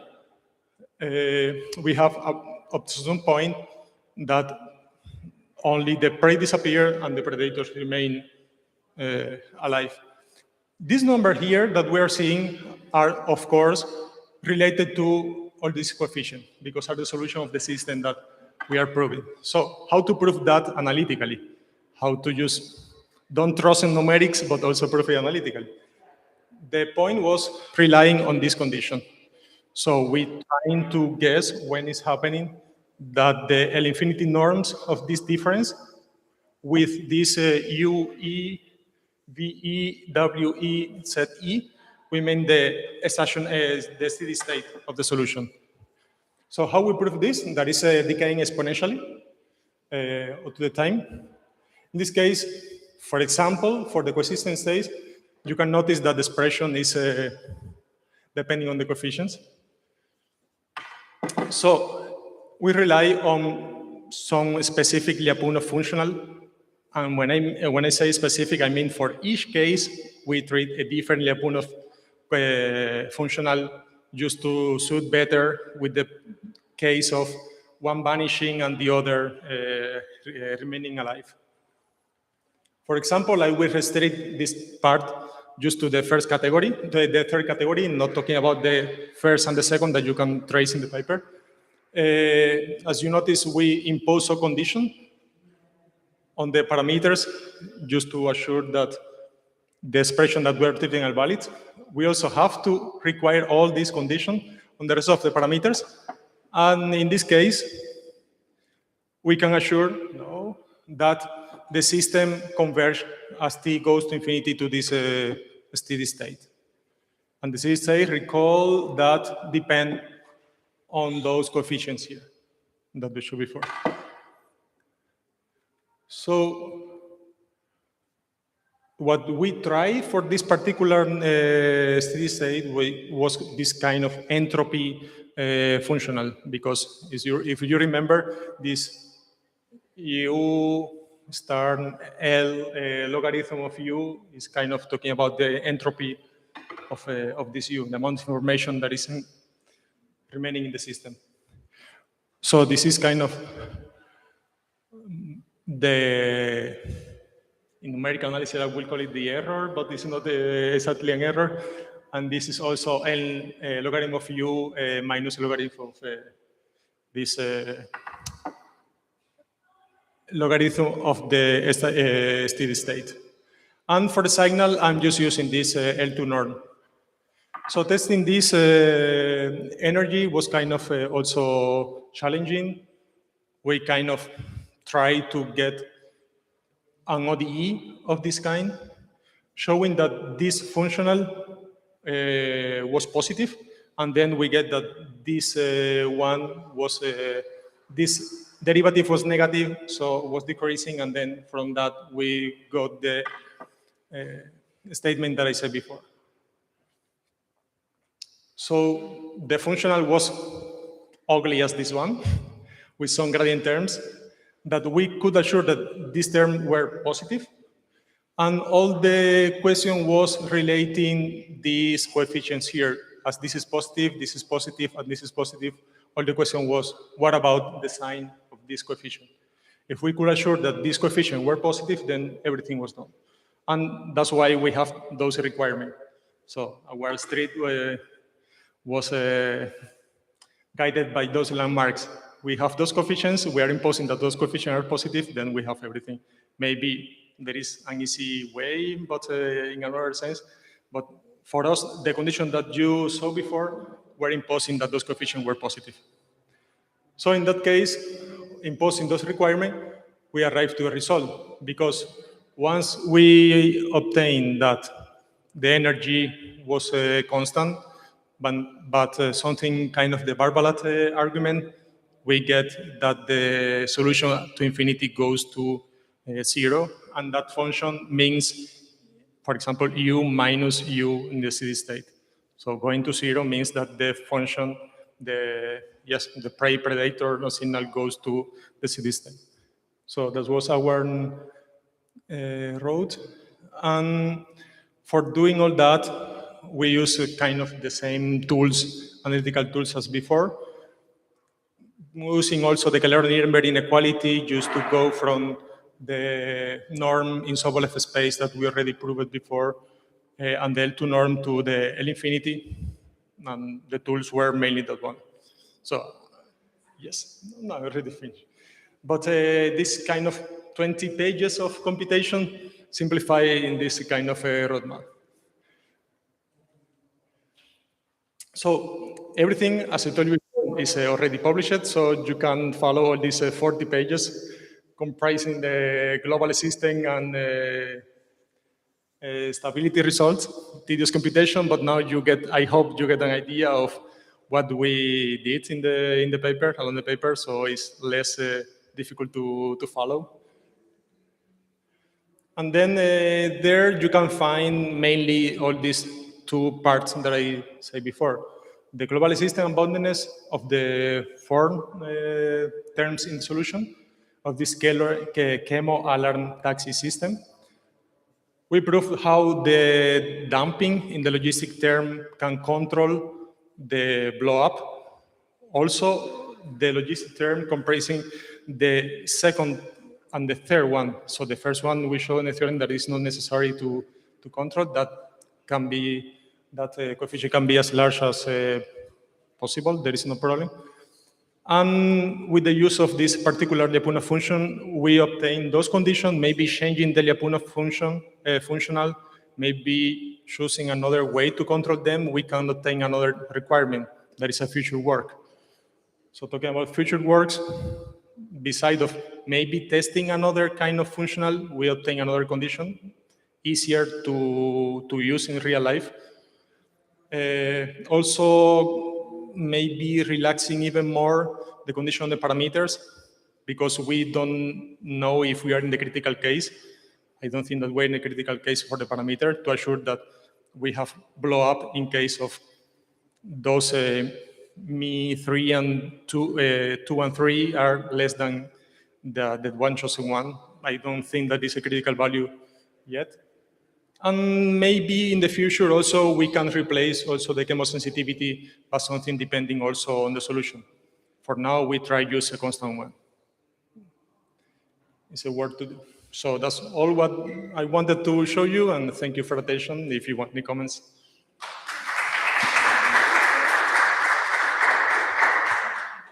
Are there any questions or comments? Then maybe let me ask you, what surprised me, a very naive question, that let's say you have solutions where the prey disappears, but the predators survive. What do they eat if there is no prey? So there is one predator that is eating the other one. What the other one is eating, I don't know, because the original ecological model was in the deep ocean.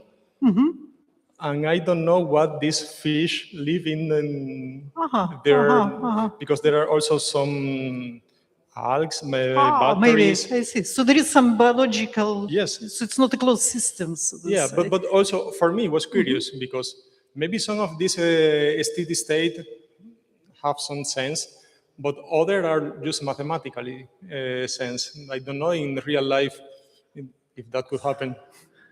It's interesting. Any more questions? Then we are done. Let's thank the speaker and all the speakers of the session.